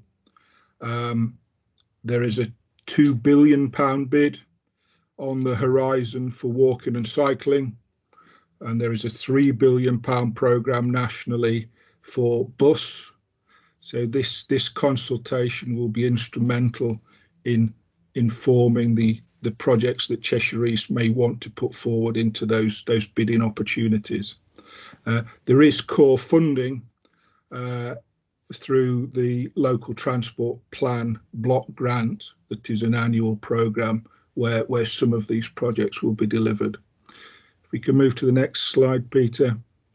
Okay, this is where I hand over to Peter, Chair, to talk about the links between LTP and town centre plans.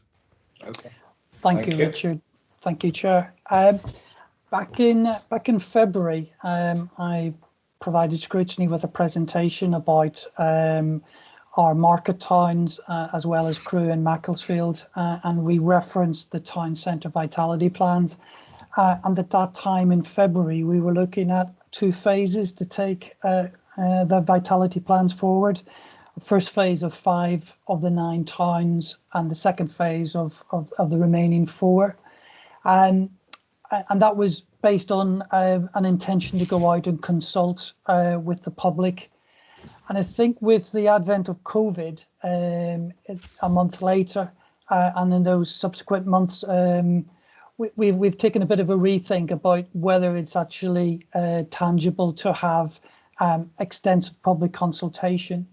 So we've taken a view to actually approach all 9 towns at the same time. So we do a lot of the background work, the detail work, and more incisive consultation with stakeholders, ward councillors, town councils, etc., and do that up front. So our aim is to take this forward now in one phase. And we also think that we want to treat these town centre vitality plans as town centre recovery plans. So try and set clear foundations to build our towns going forward, to actually make them more stronger and more of a destination to be supported by the local communities that they sit within. So recognising the impact of COVID, we want to try and design these plans to actually generate more interest from the neighbourhoods and communities they exist in. So actually emphasise the opportunity in the town centres, the facilities, create vitality with events and the likes of markets or reasons for people to go in. And also in some towns, this may mean expanding the dwell time and creating a more proactive twilight and nighttime economy. We want to look at an infrastructure which is for more than just cars. So actually try and embrace opportunities in our towns for active travel, for pedestrian links, for more cycle activity.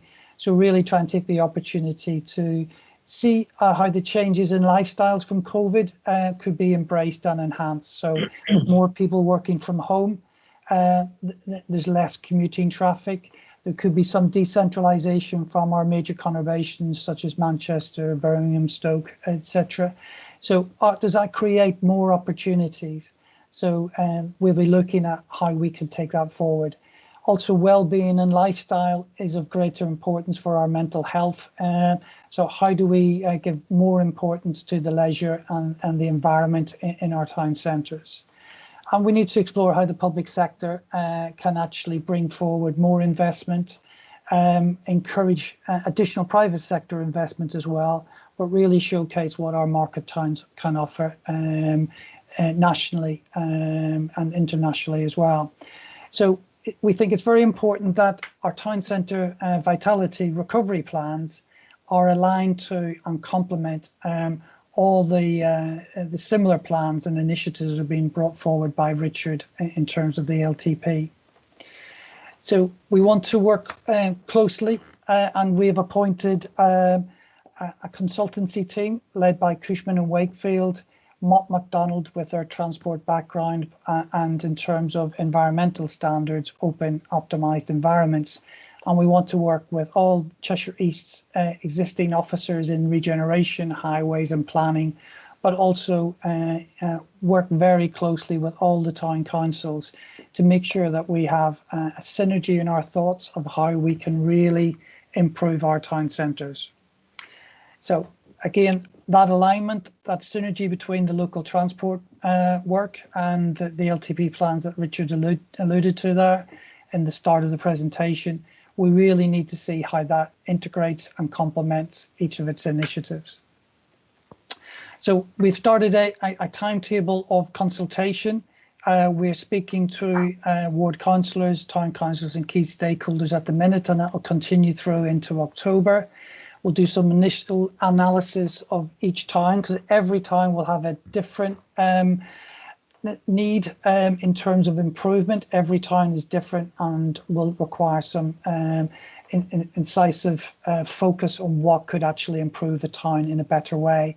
So we'll carry out analysis of the strengths, weaknesses, the opportunities and threats for each of those towns.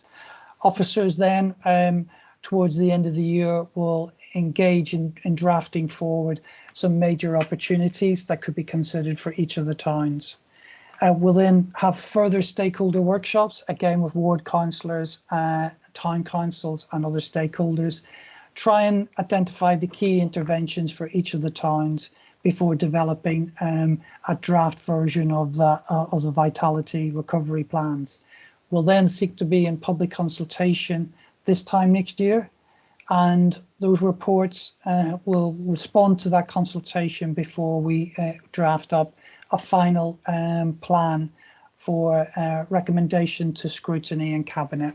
And we anticipate that will likely be circa March 2022. So if I could hand back to Richard now, Chair. Okay, Richard, shall we take questions on what we've had so far before we embark on car parking?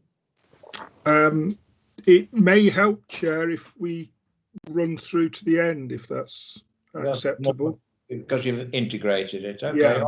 Okay, off you go. I do come back to the town local transport plan. Okay. Chair. So, Chair, the next 3 or 4 slides deal with car parking, which is clearly a fundamental part of any transport plan for the borough, a town or part of the borough. And what we're aiming to do with this this consultation on car parking, which will run alongside the local transport plan consultation, is to engage people to get views on how we might deliver some aspects of the high level parking strategy. That clearly sets out a need for greater harmonisation across the borough. I think it is a fair statement, Chair, that we are still largely operating public pay and display car parks in a way that is a vestige of the structures in the 3 former county boroughs.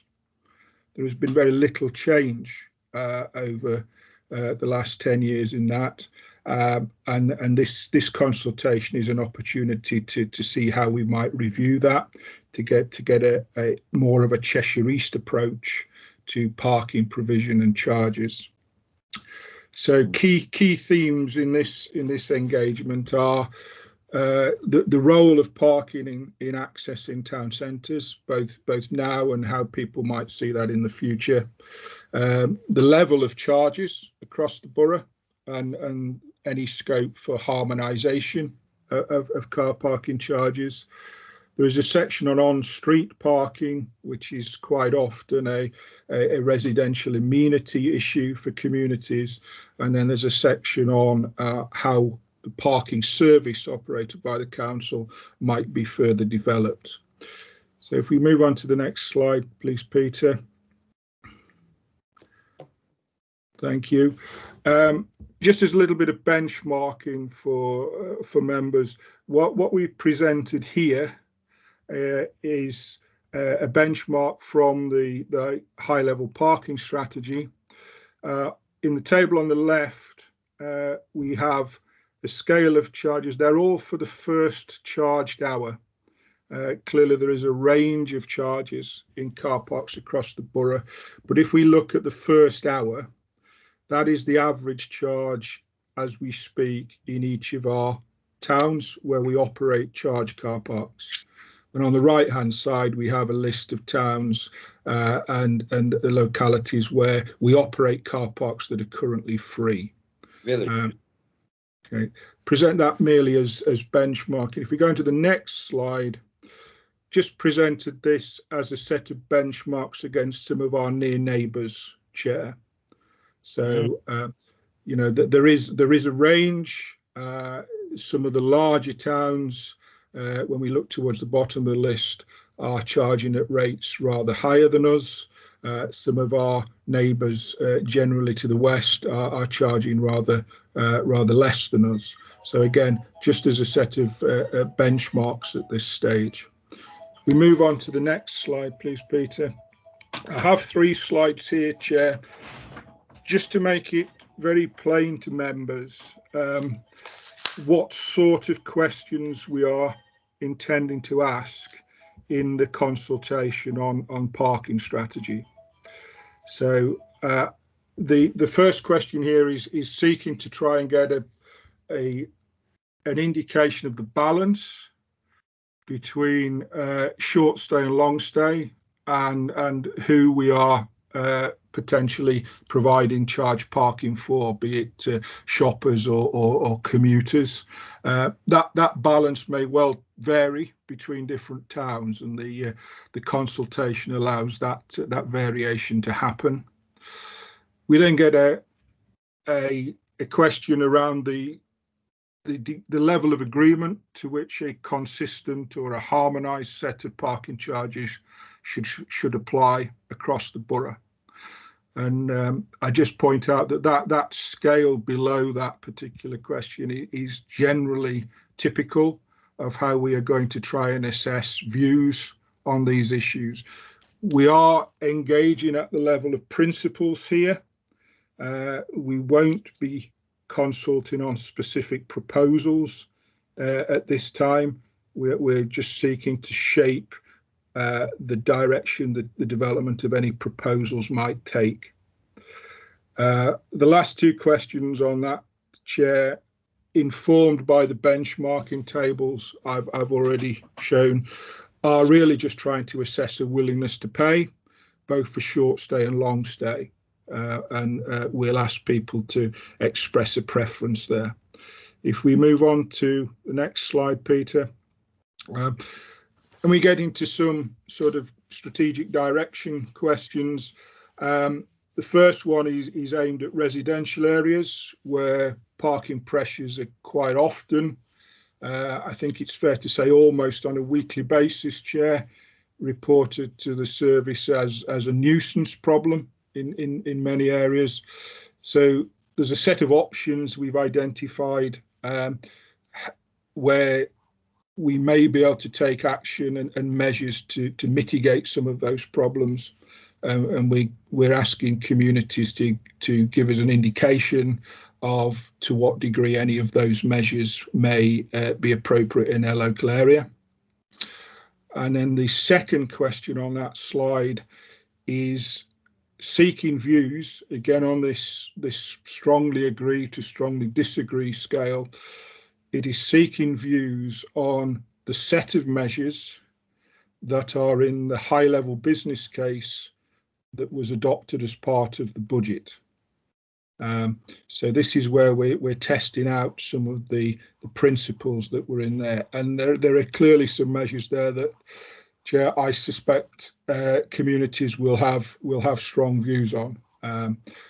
So we're asking directly what the balance of opinion is on some of those. If we go on to the next slide, Peter, these are the, if you like, the service improvement options that we've identified that we would like to test out to see what relative importance our communities and stakeholders, and it's worth me emphasising there are clearly some key stakeholders in these decisions, businesses, Cheshire East Zone staff in some instances will have views on how some of these may be provided.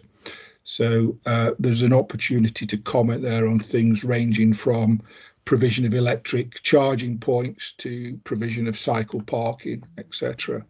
I'm sure a number of members on this committee will be aware that cash-free options or cash-free payment has been a topic of debate during COVID. So it's sensible that we seek views on whether or not people have a preference to cash-free payment going forward.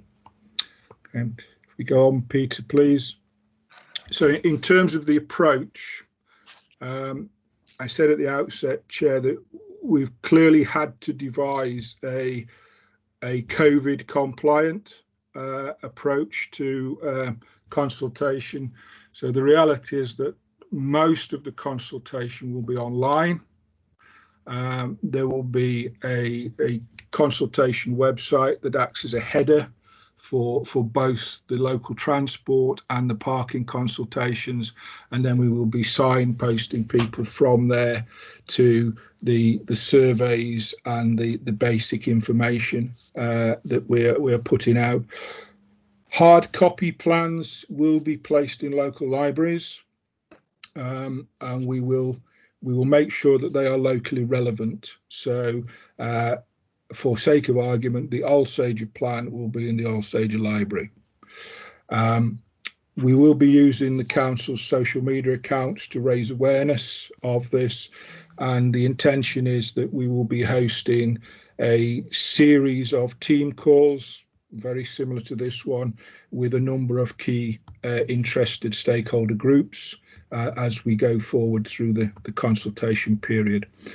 The approach is very, very similar to the current consultation on the corporate plan. So we believe it's as inclusive and as COVID resilient as it can be at this point in time. We move on, please, Peter. This is an example, Chair, of how we intend to consult on the local transport issues. For crew members, please receive this one as an example. It is still a working document at this stage, but for each of the town plans, Chair, we've prepared a web hosted consultation. This is an example screen, and there is a set of objectives for each town. It is maybe coincidental that this one relates to Crewe Town Centre and Crewe Hub, so there's a close link with what Andrew and Frank were speaking about earlier. What we've tried to do is identify an objective of that nature that's critical to the town or the town plan area, and then we've populated what I would refer to as a long list. This is an example of different interventions that could be made to improve and to meet that objective. They are generally schemes that have either previously been requested of the authority, have come through the strategic work on local plan, local transport plan. In this case, some of these have come through the crew hub work as well. So there is an electronic list of possible measures. We are presenting all equally, generally by different mode or different topic area. And then on the right hand side, there is a map, and people have the opportunity to click on any scheme that is identified on the map, and that will produce a description in a text box, which gives further detail. It will also give an opportunity to feedback and to comment on that plan. I'm not able to demonstrate that website this morning, Chair, but we can circulate an example with the minutes if that helps. But the feedback process and descriptor are hosted on the web using that portal. Very similar. If members engage with the web portal for the local plan, it is essentially the same approach that we're using for this. If we can move on, please, Peter. Okay. In terms of inclusion and equalities, I brought this simply to reference to the committee and hopefully provide assurance that the web-hosted remote consultation has been tested by the council's diversity team, and we are assured that it meets all of the requirements for inclusion and diversity as a means of consultation. Where we need to, we will contact support groups, and we have a standing list of umbrella groups that represent various special interest groups.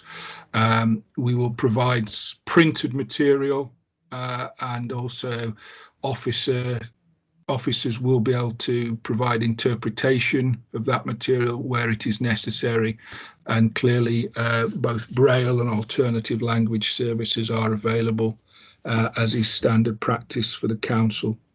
So we believe that the approach will be fine in terms of an equalities assessment, and the formal process has already been signed off, having tested it.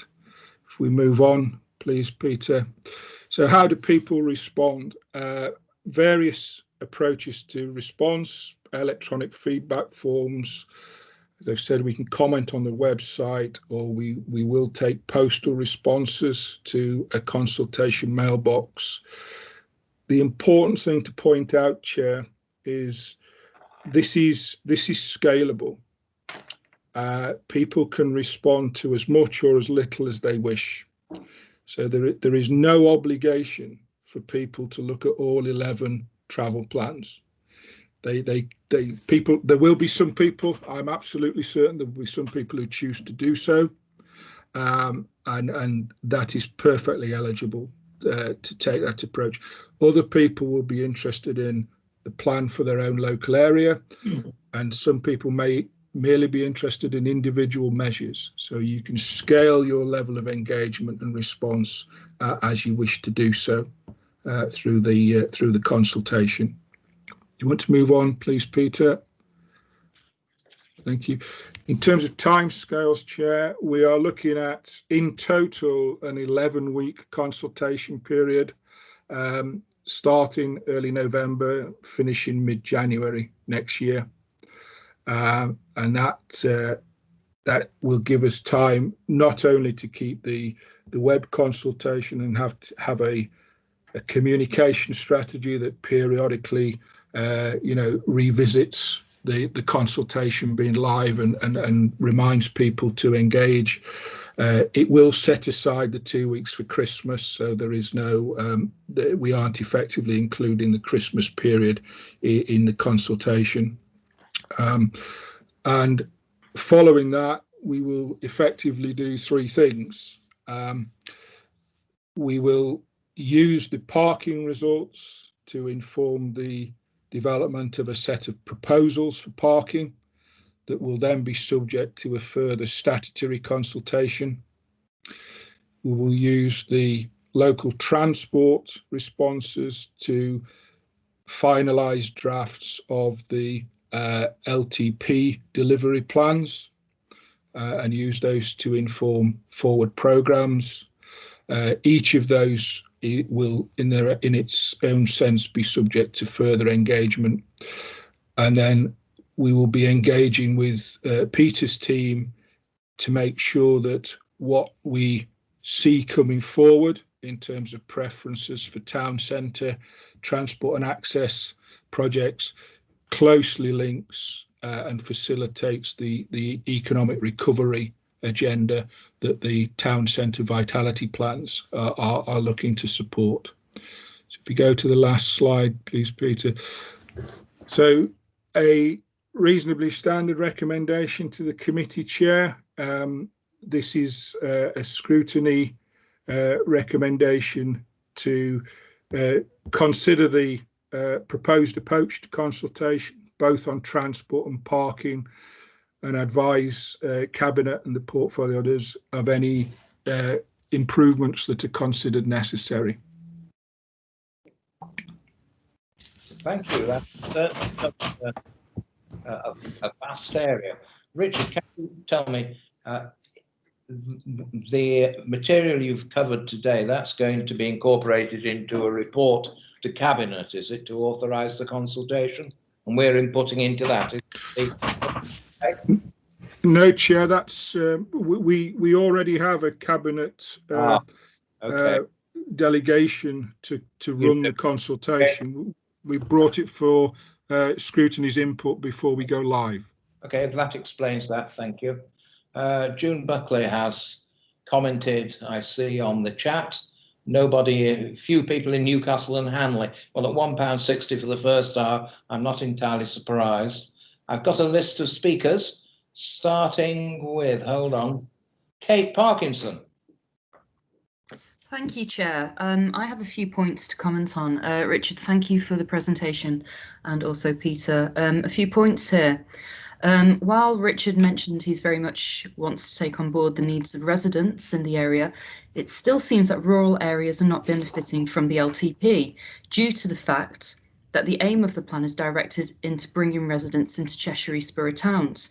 But the need for areas, especially in my ward, where the demographic is mainly older and the shops and services are just across the border that are closer than the Cheshire East towns, what is happening to provide assistance to much needed cross-border services? And then Peter, something that you said, there's also been no consultation with myself. You have mentioned consultations with ward members. I've not been consulted on. No consultation with myself unless I've approached officers with questions to discuss these initiatives. And I would very much welcome discussions to try and see how to achieve active travel and to getting communities going into Cheshire East towns and also cross-border towns. One other point, council diversity team. Yeah, I don't think they actually have consulted with people who are in rural areas. So the issue that we have here, you have hard copies going into libraries. In many of these areas, there are no libraries because there's no access, because there's no buses. So can I suggest that you actually maybe give some of these hard copies to the parish councils, or you put them in the local shops where the areas really are so spaced out and the people can at least walk to them to get them. The other point is the nuisance problem with car parks. People drive from rural areas because, you know, they're deprived of buses. More buses in these areas could help alleviate the overflow of the traffic and lack of parking, but a lot of older people or disabled people cannot cycle. So the needs of these people. It needs to be fair, this consultation, and it needs to be fair to people in rural areas. Thank you. Important point, Richard. Thank you, Chair. Yeah, I need to assure Councillor Parkinson that all of the topics you've raised, Councillor, are absolutely relevant to the consultation. It is perfectly sensible where there are improvements to whatever means of transport in Cheshire East to assist connections that are linking people to services just over the border, as it were. That's a perfectly, sensible way forward to respond, and I would encourage people to do that. In terms of the broader mobility, I think Councillor Parkinson is aware that we are working with colleagues from both Warrington and Cheshire West and the LEP on a broader bus strategy and particular bus improvements that I suspect are in Councillor Parkinson's mind around parts of her ward. The only option there is to work cross border with other partners, so we are doing that. And I mean, if we were to throw up a proposal that was relevant to transport needs for Cheshire East residents, but required participation for a neighbouring authority, we have working arrangements that can take that forward, both either bilaterally or under the auspices of the LEP. I wouldn't want to give the impression, and apologies if I did, I wouldn't want to give the impression that we are in any way sort of prejudicing this consultation towards walking or cycling. It is a genuine consultation around the travel needs of each of our communities. Walking and cycling is a growth area, and it ticks a number of our sort of strategic objectives, particularly around environment and health. But there should be no suggestion, and there's certainly no intention that we are trying to make this consultation focus on only those travel choices.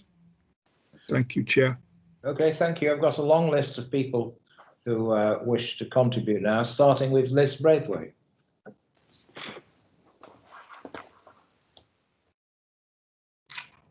Yeah, thank you, Chair, and thank you for the report. I actually have 4 points, if it's okay to go through them one by one. Yeah. Okay. On slides 9 and 10, Peter said that ward councillor engagement was ongoing at the moment. I haven't been contacted, and I represent a town centre ward.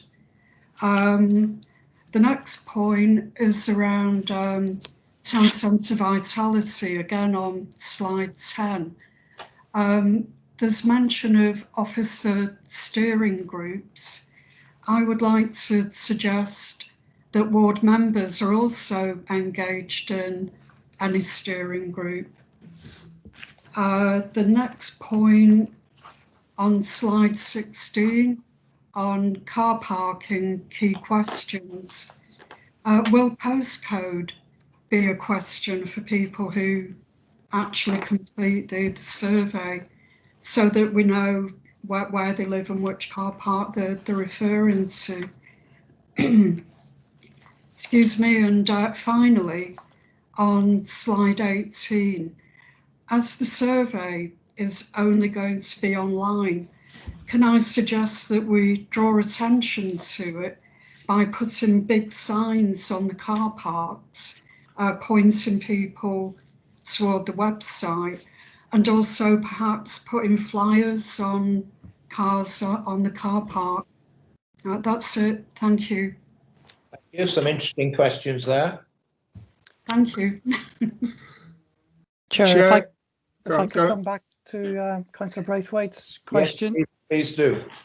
And also it addresses Councillor Parkinson's previous question about consultation. When I mentioned ward councillors, actually referring to ward councillors within the towns that were being addressed in the town centre vitality plans. We have had consultations at Wimslow, Knutsford, Alsager and Nantwich so far, and that's continuing. But I'm more than happy to give Councillor Parkinson a briefing in relation to that. Into the neighbourhood that she sits within and what the importance of it for the rural community that she endorses. So I'm more than happy to provide further engagement on that. And in terms of Councillor Braithwaite's request about the steering groups, I think the steering groups will see a lot of detail being referenced, but which is why we're going to have those detailed discussions at officer and consultants team level before engaging back with the ward councillors. But I'm quite happy to see if that can be streamlined a bit better with input from ward councillors as well. So I'm happy to look at that further. If I may, Chair, just to respond to Councillor Braithwaite's final 2 points. The simplest answer, Chair, is yes to both. Very sensible suggestions around alerting car park users to the survey, and we will be asking for postcodes as part of the response. Thank you. David Jeffries next. Thanks, Chair. I'd just like to endorse the comments about engagement with the ward members. So far on the town centre vitality plans, that's been there's been some really good positive signs on that, and that's welcome. On the parking and transport delivery plans. Yeah, that sounds like a really good idea to input into the vitality plans, generate some input data for that. That's good. But on a specific note for Wilms, I was just wondering how that would fit in, because there's obviously been some parking work done already. And I was just wondering on the identification of measures, whether we're reinventing the wheel or we'll use that existing parking assessment as a base to start from. Thanks. Okay, thank you. Chair, I can answer that one. Yeah. Assure Councillor Jeffrey, the web pages for Wilmslow, akin to the one I've used as an example, they are informed by the Wilmslow Parking Review reports, Councillor. Okay. Thank you, Greg. Peter Groves, next, please. Thank you, Chair. I'd like to ask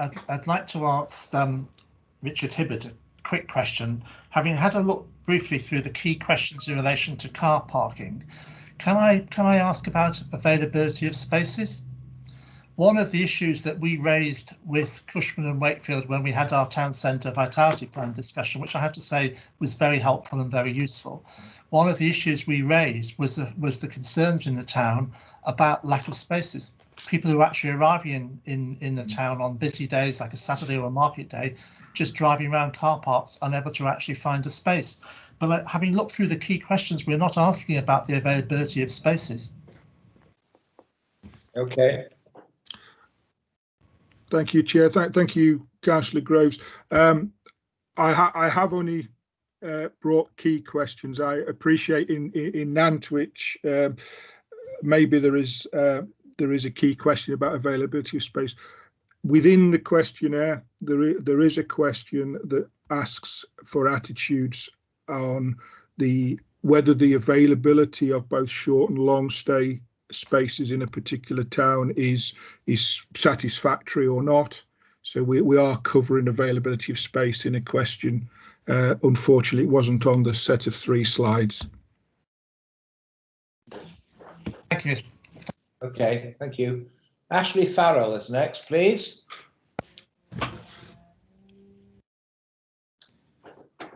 Thank you, Chair. Yeah, a few of my questions have actually been answered, and be assured that advertisement will obviously go into car parks where it's kind of obvious it should do. On the town centre vitality plan initial engagement with ward members, it said that's ongoing. But going back to the actual timeline there on slide 10, I notice is a second stakeholder workshop scheduled for January, and then there doesn't appear to be any further engagement which would include board members until it goes actually to back to scrutiny and then to cabinet. I'm just wondering if it's a possibility to get some further feedback and consultation with board members following the public consultation before it goes to scrutiny and cabinet. Question? Yeah, Chair, from me, it's a high level timeline at the minute, Councillor Farrell. So I mean, we're more than happy as we could do the detail work. If there's anything that we need to reference back to stakeholders, ward councillors in those towns, the town councils, I really see that being a bit more of a proactive environment rather than something that's rigid. So I would anticipate there will be opportunity to test and see whether what the appetite is, or if there's anything that we could encourage a bit more proactively. So answer to your question, more than happy to try and bring in some additional engagement with ward councillors at that time. Thank you. I'm just conscious there's a whole year there between the gap and the feedback. And again, Councillor, we're dealing with all 9 towns at the same time, so that it's not just focused on one town. So the work is spread across all 9 towns. Okay. All right. Thank you. There's various comment in the chat column, but I think the next speaker request is Suzanne Brookfield. Thank you, Chair. Welcome the report, and I particularly like the term of harmonisation of car parking charges. Harmonisation across the borough, that was used quite a lot throughout the report. So I welcome that.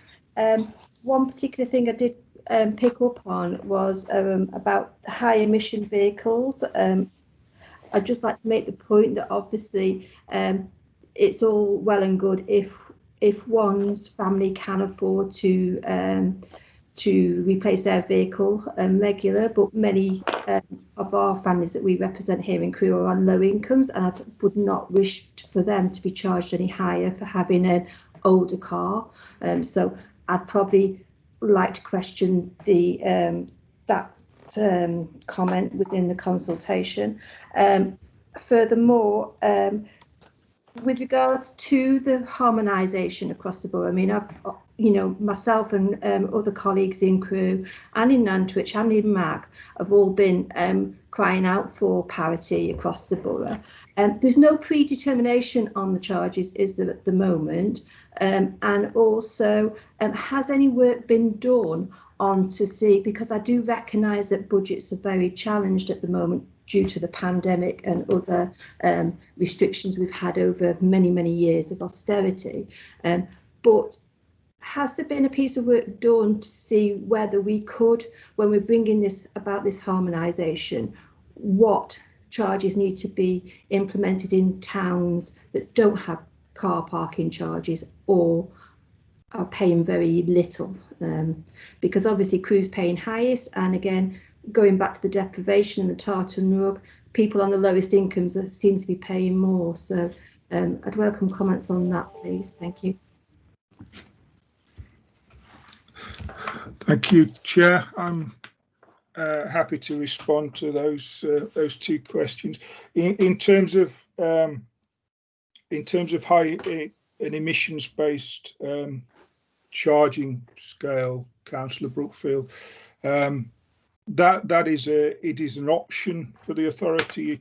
It potentially helps with in a I suspect a relatively modest way, incentivising people to either maybe move to to a cleaner vehicle, or that is always quite a large expenditure for the vast majority of households, or potentially just to influence choices about when and where you choose to use the car.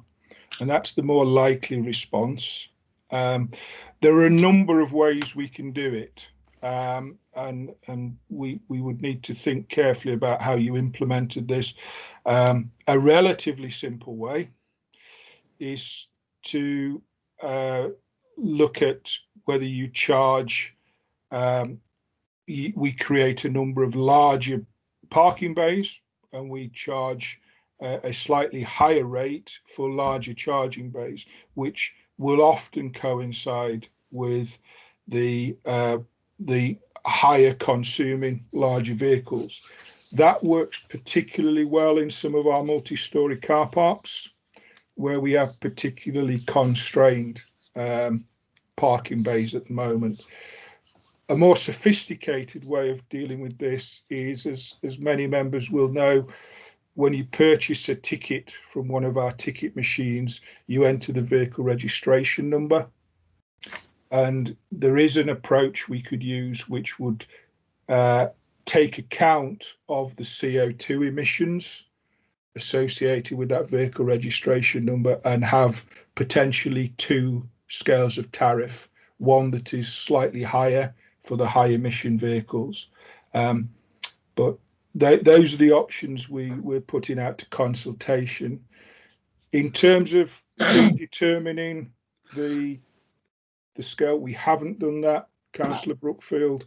As I said, we aren't proposing on, we aren't consulting on a set of proposals. We are consulting on principles at the moment. There is some work that is in the background that supported the business case that has already been in the public domain as part of the budget, that looks at options. But those options very much depend upon some of the key choices that will come out of this consultation.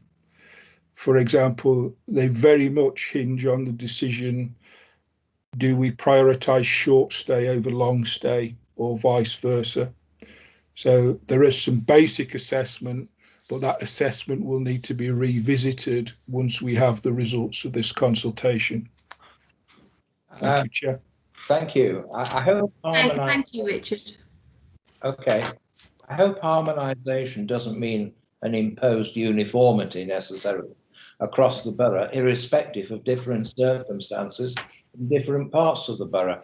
For example, there's a lot we've heard quite rightly, a lot about recovery plans for the 10 or 11 towns, but and their economies, but villages, some of them more than others, depending on their size, have their own economies and their own individual circumstances to take into account as well. I appreciate you dealing with principles here, but I hope harmonisation isn't a principle meaning uniformity across the borough. Now, I do sympathise with Crewe, that seems to be charged more than anybody else.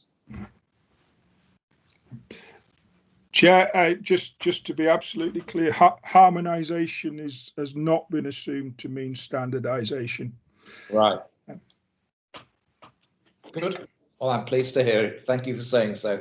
I haven't got anyone else, I think, unless someone wishes to contradict me, members of the committee, I mean, who's asking to speak. Anyone else? No. Okay. Well, we'll draw it to a conclusion there. Thank you everyone for your contributions to the officer detailed responses. And as we heard earlier on, they will be, all comments from members will be copied up and sent to the cabinet. Okay? Okay. Thank you. Well, we've been going 2¼ hours, so someone's probably about to tell me we should have a short break. So shall I suggest no more than 10 minutes? Is that agreeable? Yes, Chair. Okay, we'll see you in 10 minutes. And can we try and stick to 10, please? Thank you.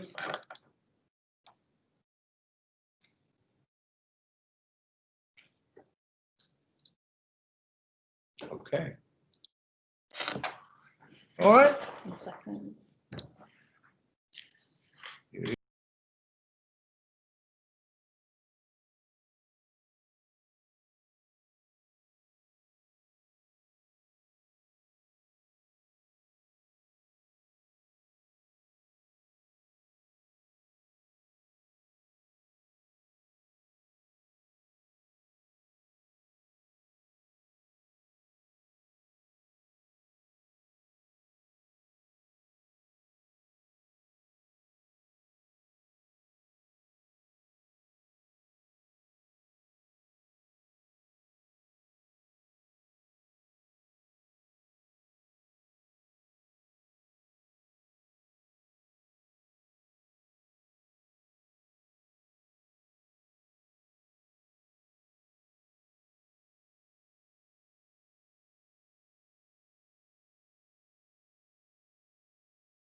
There you go. Hello, everyone. Welcome back. I seem to be sideways on here. It's my camera. Can you put it on this one? No, it's Oh, well, it was earlier on. Okay. Right. Welcome back, everyone. We've got as far as agenda item 8, Air Quality Annual Status Report. So can we turn to page 33 onwards? There are no slides, but there is Paul Bailey, I think, who's going to introduce it. Thank you, Chair. Members are presented today with the 2020 Air Quality Annual Status Report, which provides an overview of air quality across Cheshire East for the 2019 calendar year. The Annual Status Report, which is provided as Appendix 1 to the covering report, has been prepared in accordance with the requirements of the local air quality management regime and has been submitted to and accepted by DEFRA, the Department for Environment, Food and Rural Affairs. DEFRA's appraisal report is provided as Appendix 2. The Annual Status Report sets out results of air quality monitoring undertaken by the Council, discusses trends in air quality data across the borough, and sets out strategies and actions employed by the Council to improve air quality. Where there is an exceedance of the national air quality objectives, the local authority must declare an air quality management area and prepare an action plan setting out the measures it intends to put in place to improve the air quality. The monitoring data set out in the report generally indicates that pollution trends across Cheshire East continue to show improvement. However, Cheshire East currently has 19 air quality management areas, 2 of which were declared in October 2019. The 2020 Annual Status Report does not recommend any new air quality management areas. However, I am pleased to report that it proposes the revocation of 7 existing air quality management areas. The nitrogen dioxide concentrations measured at these sites over the previous 3 years or more is shown to be less than the national air quality objective of 40 micrograms per cubic metre. Appendix E within the Annual Status Report provides a detailed assessment for each of these air quality management areas that are proposed for revocation. I would just like to take this opportunity to thank the officers who have been responsible for producing this year's thorough and very technical Annual Status Report and also its timely submission to DEFRA. And that's Sarah Allwood, Dr. Ada Oakham, Martin Brown, Niall Martin and Nick Kelly. Chair, I will stop there for questions from committee members. Nick Kelly is also in attendance to help answer questions. Thank you. Well, thank you for that very brief introduction. A very detailed report, very technical report in many regards, compiled by yourself and your colleagues. What are we requested to do? Review the contents, provide any feedback for the portfolio holder. So over to members of the committee who have questions or comments to make. And I can't see any yet. Comment enabled, does that mean yes? I think it does. Would you like to make a point? Yes, please, Chair. Thank you. Air quality and particulate issue. Obviously, this is going further up the agenda and crosses barriers, crosses areas of responsibility because of child health and adult health, etc. Would it be fair to say, or do we perceive that idling, as in large engines or engines of any kind idling, are one of the major causes of this? Or has there been any research or any knowledge within Cheshire East? Please. Thank you. Okay, I'll initially answer that question, then I'll just ask Nick Kelly to offer his expertise as well. There are obviously a number of contributing factors, and idling will definitely play a part.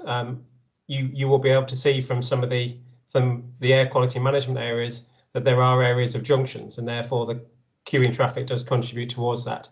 And one of the things that we are working on around our campaigns to the broader public is a number of measures they can take to improve air quality, and stopping idling engines is one of those. Nick, do you want to come in if there's anything you'd like to add? No, it's just really to back up what Paul's just said. The predominant things with particulates appear to be more with slow moving traffic where the engines are revved up and certainly with cold engines.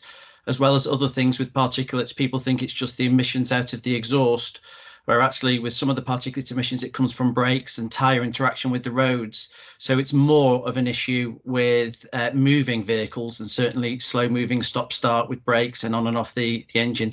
But yeah, certainly, as Paul said, we are looking at idling engines as another area as well. Okay, thank you. My wife's got a new second-hand car and the engine stops automatically when you stop at lights, which I think the direction of travel. Quentin Abel wishes to come back, his hands raised. Thank you very much. That's really great. I read in the report that the anti-idling campaign would appear to only be in-house. Have I misunderstood? Go on, Nick, you go. I was going to say, initially, we're looking at in-house because I think it's fair that we make sure that we have all of our own vehicles in order before we go asking others and members of the public to do that. But it's certainly something that we're looking at expanding that as we move forward with things. There was an article in the press about this and councils' vehicles, and most of them were diesel, I think it was, to that effect still. Presumably there's a replacement programme, is there, that we operate? We are, go on, Paul, sorry. So one of the measures within our carbon action plan, Chair, is a review of our fleet across the council's operations to try and improve both the emissions and reduce the carbon impact of our fleet. So I wouldn't say there's a funded replacement programme yet, but we are certainly looking at how we can improve the environmental or reduce the environmental impact of our fleet. Good. Ashley Farrell's next, please. Thank you, Chair. I just wanted to, thank you for the report as well to the officers. Just looking at the trends on, the reduction in the reduction in nitrogen oxide in the environment. I'm a bit concerned. You said the national trend of 40 micrograms was it? Is that coming back to the public speaker at the start of the meeting? He was mentioning the different heights at which the tubes are placed. Is that the 40 micrograms? Does that take into account the different levels at which these tubes are placed, or is it just an average? Also, in respect of the areas which are suggested to be removed. Obviously, we're in unprecedented times with the obviously the restrictions due to the pandemic. Is there any sort of scientific merit given to the option of keeping those in place to see what the impact has been of the restrictions over this period going on to next year? Okay, so if I may answer those in reverse order. So the impact of the pandemic doesn't feature in this annual status report because it is only up to the end of December 2019. But obviously we have been monitoring air quality throughout the pandemic, and it's been quite widely reported that it's seen an improvement. So given that there is 3 years or more of the 7 areas that we're proposing to revoke being underneath the national air quality objective, I don't think there is much benefit of holding off on that until after the pandemic. It's only likely to have improved it during this year, but we are very confident. To be honest, we've probably taken a more risk-averse approach to revocation than we necessarily needed to. So as I responded to Mr. Hamilton earlier, the air quality data is adjusted based on distances, but it is not adjusted based on distance, and I'll let Nick explain this better, but it is not adjusted for height, and that's following the technical guidance from DEFRA. So there may be occasions where the height of the diffusion tube is higher than the receptor, i.e. face height, but that is reported within the air quality data that we submit to DEFRA. Nick, do you want to come in on any data adjustments? Well, DEFRA only really requires, they are aware of the height issue, and as was probably said in the response to Mr. Hamilton, is that the reason why we have to put them up out is to get them out of reach of people. So that is taken account of, and obviously we do take a precautionary approach, and if we do have levels that are close to the objective, then we wouldn't look to revoke until we're confident that they're significantly below there and not likely to go back above again. So we do build in a margin of error. So we don't just, if it gets to 39.9, we don't revoke it. We would wait until we're a good 10% below the, a good percentage below the actual standard before we do it. So that gives us a little bit of margin of error for that as well. Thank you for that. Just to come back on that, I appreciate the 3-year trend as below the required mark to revoke the areas. But I'm just suggesting, is there any additional scientific merit to keep them in place to gather extra data of what's happened during the pandemic for review, for academic purposes? Is there any sort?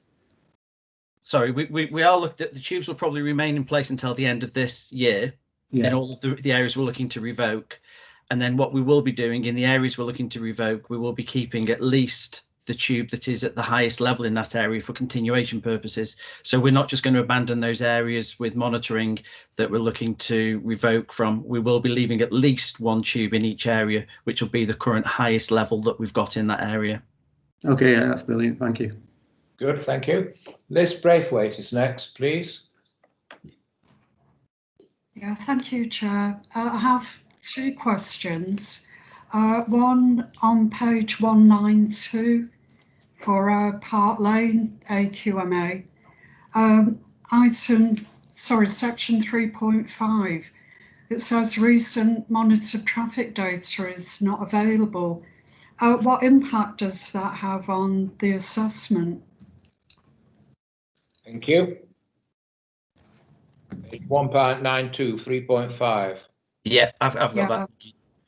I'm just checking which bit that's in relation to in the at the end of the report. Right. Okay. Yeah. What that is whilst the problem is DEFRA released certain data for traffic levels, and we would use that. And what we didn't want to do is use old data for traffic levels and try and use that for predictions. So it wouldn't affect us because we're confident that the levels there are below. And I'm just trying to get to the right bit that says the levels there are significantly below. So whereas we'd like to, in an ideal world, look at the traffic data, look at all of that and go, yeah, definitively, it's an extra belt and braces approach. But ultimately, in this occasion, the levels are significantly below. I think the highest we've got in that we've had around that area was 30.6. where the level's 40. So we're kind of 25% below the level. So we're confident that even though we haven't got the most up-to-date traffic data, that it is going to be below. It's just a belt and braces to say, look, we've looked for the traffic data. We haven't got anything that's up to date. We don't want to use old data because that might skew the results in the wrong direction. So what we're looking at is on that one is primarily the results that we've got. Okay, thank you. If I could just briefly add to that, what that's really highlighting is in some of those individual assessments, we have got traffic data. So we were just making it clear that there isn't in this case. But in the previous one, for example, previous assessment on page 185, for example, what you tend to see is that there is a reduction in traffic in that area. So that's really just reinforcing some of the positive impacts that reduced traffic is having. Well, my screen, folks, has gone completely blank. My computer has thrown me out. Sorry, Chair, I had one other question. Okay, if you can hear me, can you hear me? Yeah, have you speak to this? Yeah, okay, because I can't see anything anymore because my screen's gone blank. So you carry on with your second question, please. Okay, it's on page 63 of the report. Table 2.2. I just wondered whether the air quality team are also engaged in the active travel scheme assessments, because it mentions road schemes and planning applications, but the active travel schemes were brought in at short notice. Was there any air quality assessment? Is this the current active travel ones, the new cycling things? Yeah, there are others proposed, I think, around Sunderland Street in Macclesfield and other areas. I just wondered whether you were engaged on looking at the potential impacts, you know, if traffic's moved from one area to another. We certainly do work with active travel, but I think it's fair to say that I think we are engaged in some of those areas now. But initially, I think because it all happened so quickly, I think we've kind of come back into that now. But we are working with active travel where we can to try and look at those sorts of assessments and see what happens. Okay, thank you. I'm conscious Richard Hibbert has his hand up, and given he was responsible for those schemes, he may have something to add. Thank you, Chair. If I may, to respond to Councillor Braithwaite's question, we did. Lost it. Sorry, we did have confirmation from one of Nick's colleagues that the emergency active travel schemes, of which there are 8 in the borough, are in principle temporary measures. They were brought in as part of the COVID response. So there would be much closer engagement and monitoring if any of those schemes were ever made permanent. But at the moment, as they're temporary, I think they're seen as, perhaps if I could describe it, as a blip in the air quality monitoring rather than a permanent feature. Okay, who's next? My screen's gone blank, folks, so Sorry, I can't see who's next in the queue, but we've got Helen's going to tell me. Sorry about this. Councillor Finlow's laptop has just died, so we're just trying to get it back on. But in the meantime, Councillor Jeffrey, do you want to go next? Okay. Yes, I can do, but I think Councillor Abel asked before me for one additional point. I think that was a follow-up question that was asked. Okay. Thank you. Okay, I'll ask a question then. Yeah, it's actually relating to what Councillor Abel said about the particulate matter. I know that we're not obliged to measure it, but I saw on page 197 that you're considering acquisition of PM monitoring equipment. I was just wondering where we're up to on that, and if a decision's been made, and also. I think I know the answer if we've not got any monitoring equipment, but have we done any valid? Because I saw that the particulate matter was modelled rather than measured, so I was wondering if we'd done any kind of experimental validation of that model for our areas. And I don't expect you to know the answer to this one off the cuff, but I was told by a resident that one of the monitoring stations on Altrincham Road in Wilmslow has been removed. I was just wondering if that was correct, because I think we exchanged some emails after the last update we were given on this committee, and you were talking about it, but I was told it was removed in February. I didn't know anything about it, so thanks. I can, with regards to the particulate monitors, we've done a lot of work in looking at the available particulate monitors that are out there. There are some that are highly accurate, but we wouldn't have anywhere for them to go because they're quite large pieces of kit and require quite a lot of officer time to deal with them, etc. There is an emerging market in what we call indicative monitors that we can put out attached to a lamppost, maybe tie into an electric source on a lamppost or use a solar power source. And we can then move those to different locations around the borough. So put them out for 12 months, 18 months in an area and then move them, which would be more beneficial to us. However, the accuracy of those yet isn't quite there. And what we don't want to do is start relying on data that is inaccurate one way or another that's coming from the actual piece of kit. And that's one of the reasons yet as to why DEFRA haven't approved any. But we are aware that DEFRA did provide some grant funding a couple of years ago, and some local authorities have taken these on and comparing them against sort of the standard reference methods to see how accurate they are. And we're currently waiting, and we've been asking for DEFRA to report back on their findings from that so that we can try and purchase something or look at purchasing something as soon as we possibly can do, because we're aware of that hole in our data. With regards to the modelling work, any modelling work that's done would be validated against any reference methods that we would use. So we might use some of the ones in other local authority areas that are a part of the national network. So any modelling work that's done would be referenced against those where we can. Failing that, it's modelled or it's using calculations supplied to us by DEFRA and data supplied to us by DEFRA. And we are aware that that is only a prediction tool. But in the absence of having a monitor that we can use, it's the best that we can rely on at the moment, but we do try and take the precautionary approach.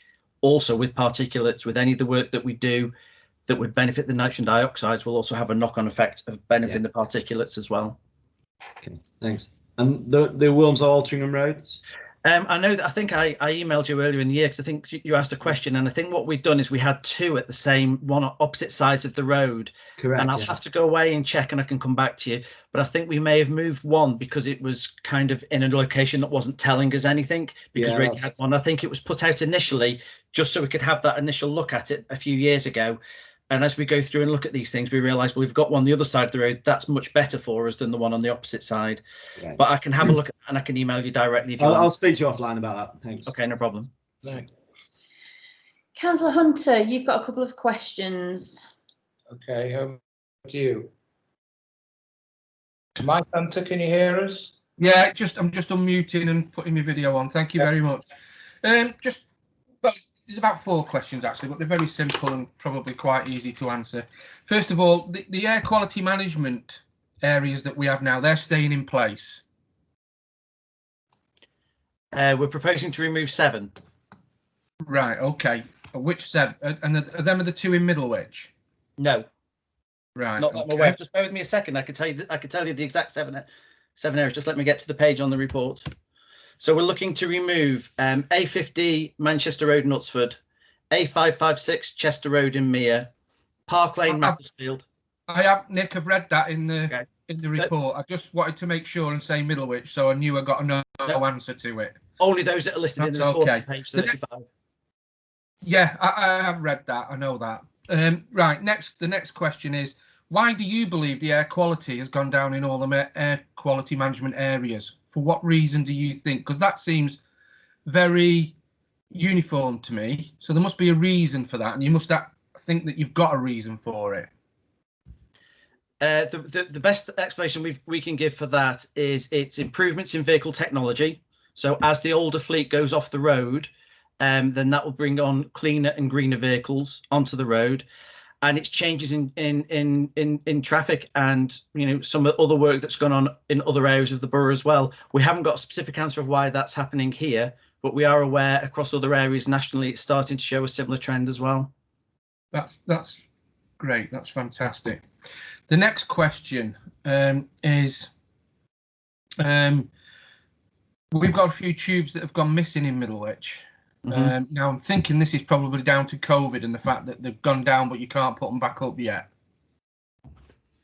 When you say missing, do you mean there's no data for them in the table? The tubes aren't there. They're not in place.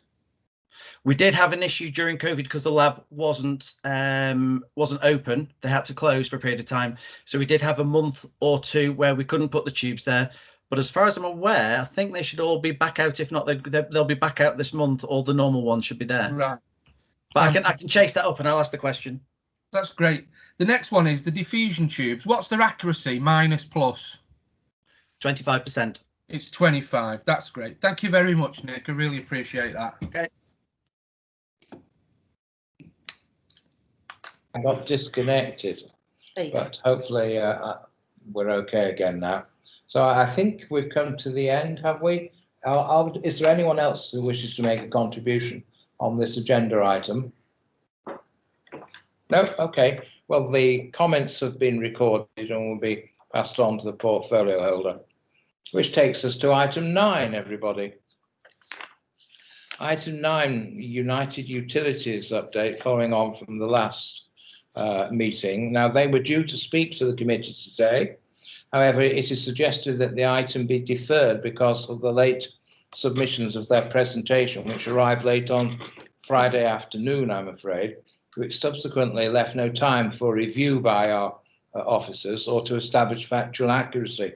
So it is suggested we defer the matter, and rather than leave it another cycle to the next meeting, I thought we could perhaps refer it to the Task and Finish group, who've already been appointed to look at flooding, to deal with the matter directly. Now, the Task and Finish group will report back because it is a subset of the main committee. So can we agree, please, or suggest to you that we agree to deal with this matter accordingly? Does anyone object? Okay. Well, can silence constitute consent? Councillor Brookfield's just mentioned. Councillor Brookfield's mentioned what? She's agreed to defer. Okay, all right, well, we'll do that with your permission, everybody. That takes us to the forward plan, page 203. If you could turn to that page, please.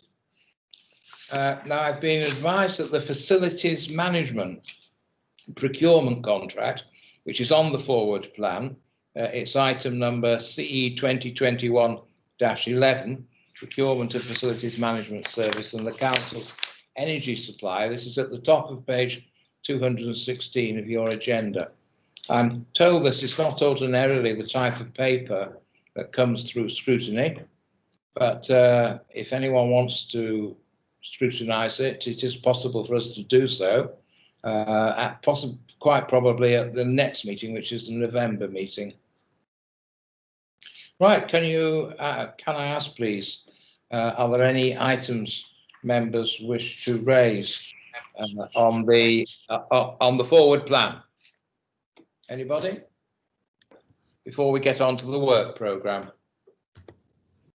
No? Well, can you accept the forward plan? Okay. And turn to the work programme, please. The work programme is on page 219 onwards. So I'm just turning to it to myself. The bit we really want to look at, I suggest, is page 223 onwards, right at the back of your agendas. Okay. A couple of things I wish to advise the committee about in relation to the work programme. First of all, you've seen the list of dates at the top of page 223 for future meetings.